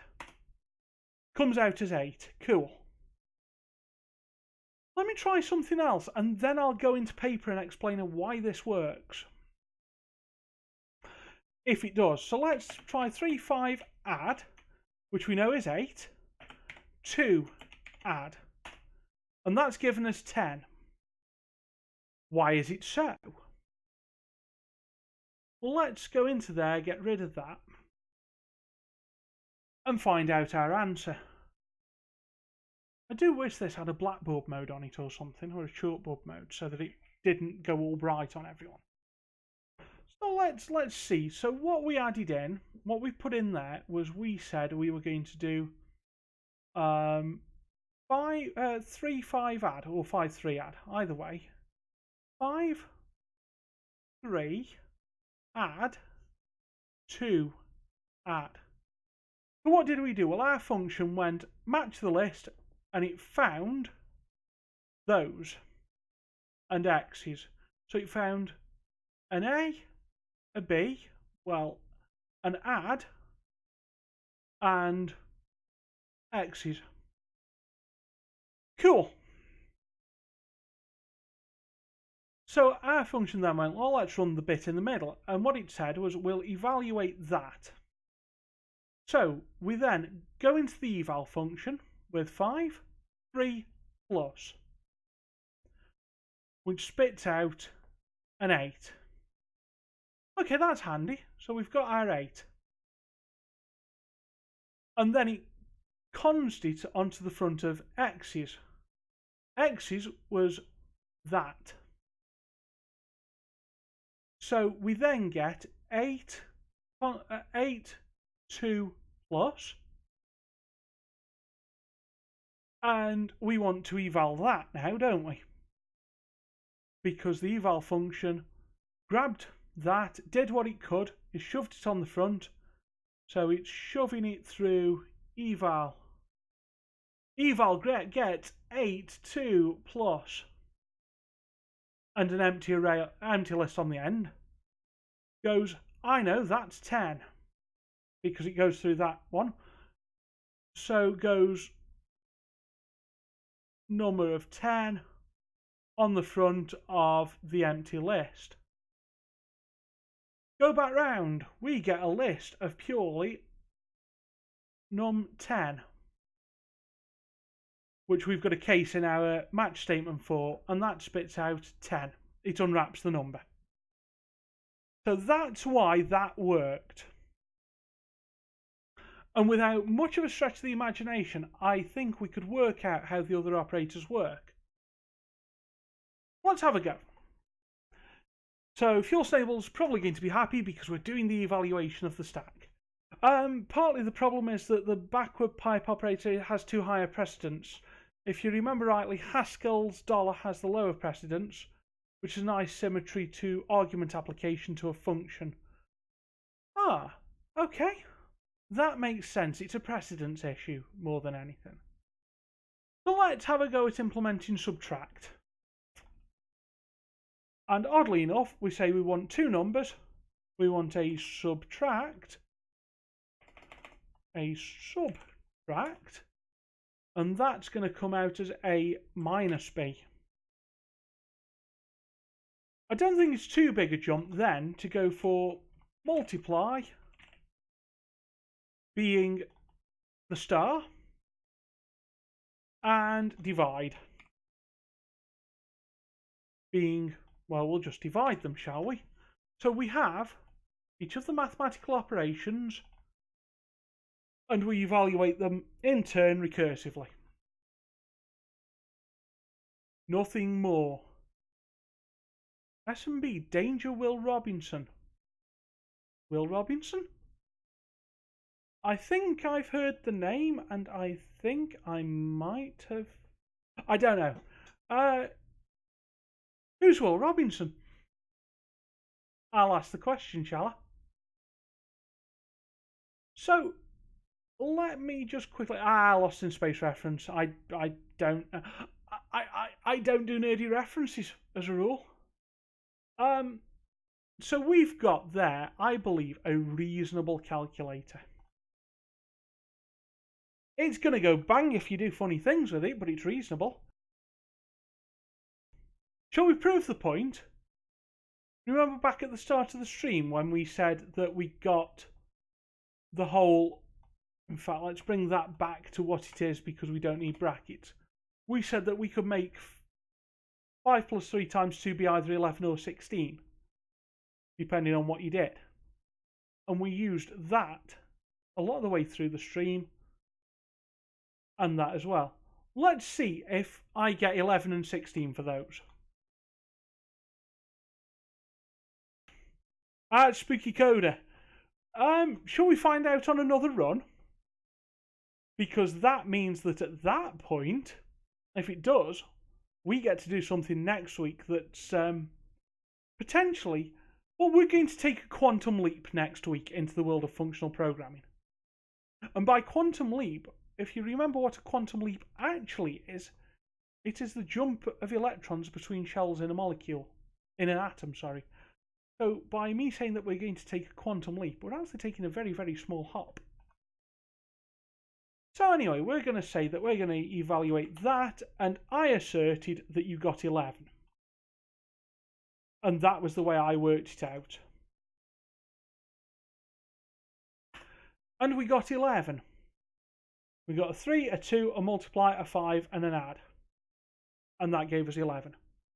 Let's rerun it. And see if we can get our 16 out.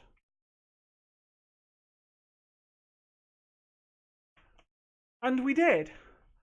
At that point, ladies and gentlemen, I make the assertion that we have a calculator. However, Spooky Coder is a little bit mean. Because Spooky Coder is suggesting that if we do a divide by 0, so let's say 2 and 3, add them together and do a straight divide by 0, it'll go bang, and result is actually infinity, apparently. Spooky Coder, it didn't go bang. Of course, I can make it go bang pretty easily because I can go and do something quite cruel and go 2, 3 plus 0 divide, and I don't see why I should need spaces there. Oh, it gave a 2, and the reason it did that was on error. We ignore the rest of it. We ignore errors. Yeah, Fuel Stable, of course, we've had this discussion before, haven't we? This is deja vu. In floats, dividing by 0.0 is legit. And we're working entirely in floating point. So, we do have a problem though, because it does all the calculation up to the point it gets an error and then just returns us that answer. Now, we've been going about 2.5 hours here, ladies and gentlemen. So, given that, I think we should save the error handling for next time. I also think we've got repetition of code there that I don't like the look of. I think we've got a lot of cleaning up to do. But I also believe that we have, for a given value of, within 3 weeks, ladies and gentlemen, within 3 streams, which have been a couple of hours each, so within about 6-8 hours, we have a working calculator that can handle nested calculations. And I don't know your opinion on this, but I think from nothing to this, we've all done extremely well. So let's have some hype in the chat for everybody. Again, the videos are going to be available if you wish to follow. I will start posting to YouTube at some point. Any questions at all, jump into the Discord. Thank you very much, AT Newton, for subscribing with their Twitch Prime account. So that is absolutely wonderful. You will get lots and lots of hype. Come and join us in the Discord if you would, please, as well. Yeah, I'm going to stick... Do you know what? I'm going to stick Dev Chatter's hype emotes in chat. Anyone who is a subscriber already to Dev Chatter, let's have some Dev Chatter's hype. Not at all, EJ Vision. Thank you very, very much for all joining in. Thank you to everyone who follows. Thank you to everyone who's lurking. Really, thank you to everyone here. I know it sounds corny, but this stream wouldn't be the same without all of you. And I've just spotted something we can do. If empty list returns nothing and discard returns nothing, we don't need that. EJ, sorry, I'm on a dark theme, so I struggle to read your name there. EJ, there is F Sharp on this stream on a Tuesday night at 6 PM UK time, on a Friday night at 6 PM UK time, and on a Sunday night at 6 PM UK time. Now, don't forget, Europe and the UK, we are moving back an hour this Sunday. Anyone who's in America, this stream will be an hour out for yourselves. The best thing you can do, and that's only for a week, and then it comes back in line. I can't remember which way it's out. But from Sunday through to next Friday, you will have a slightly different time by an hour if you're not in Europe. For those in Europe, I am working on UK rules. So basically, I'm having an extra hour in bed Sunday morning. Woohoo! So thank you for the hype. Yeah, we're gaining an hour. So, as I said, it's F Sharp all the time on this stream at the moment, and I think it will be for a long time. Again, if you drop a follow, you'll get notifications when we go live. Jump into Discord, and you will get notifications before we go live. Follow me on Twitter. You will get notifications before we go live. And yeah, the F Sharp that we're doing on these streams is the beginner stuff. On the Tuesday and the Sunday streams, we are building a mobile application with Xamarin Forms, an Elmish architecture, and a wonderful library called Fabulous that helps us do that in a very low friction way. So just going to run this again to prove that we have this working even without that discard in, without that error in the, without the empty list in there. And 3, 2 plus 6 divide 12 multiply 4 subtract 8 7 plus. And to be honest, I messed up because I put that plus there. So result is 6. Apparently. Let me just quickly check that. Let's rerun this and do exactly the same thing and do it properly. Make sure I can still add up. So copy to there and put the plus in. So it's 93 this is claiming, yeah? let me do that quickly on another calculator that I own. Let's say one that boots up immediately just to make sure that nothing's gone wrong.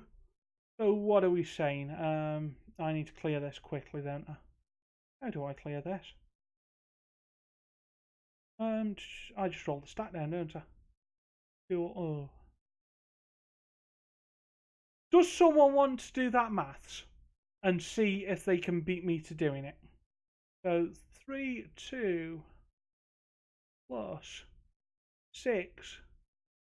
Who say divide there? Yeah. 12 times 4 minus 87 plus, and ladies and gentlemen, that comes out as 93. So I would assert there that we have a working calculator. S&B, we are bordering on intermediate, you'd say? Probably now, actually. Yeah, we are probably bordering onto intermediate. So if anyone's a beginner and I'm losing them, shout in the Discord. We will explain this a lot more, because we really have covered topics very, very fast. So it might be that we need to backtrack a bit, and that's absolutely fine. That's what we're here for. So with that, I did say that I was ending the stream, did I not? Let's go and have a look to see if there's anyone we can spread some love to, because it is always nice. Directory following. Again, if anyone's got any ideas of someone that you would like to spread some love to, we are looking for software developers, software development streams, if you will please. And oh, I don't have any of my ones that I know of live. So, oh, that's why I've got this funny. Okay, hang on. Let's go and see if I can grab something of interest. Thank you very much for the bits, 18 Newton. I think it's come up there. Thank you very, very much for the bits. I can't really quickly find anyone to raid. Because I can't find tags. Hang on. Software development. Let's grab a tag. Does anyone have any questions here about anything that we've covered so far today? Jenny Fear is streaming, not so far, but pretty cool, with a 69-year-old lady playing WoW on Twitch. That could be cool.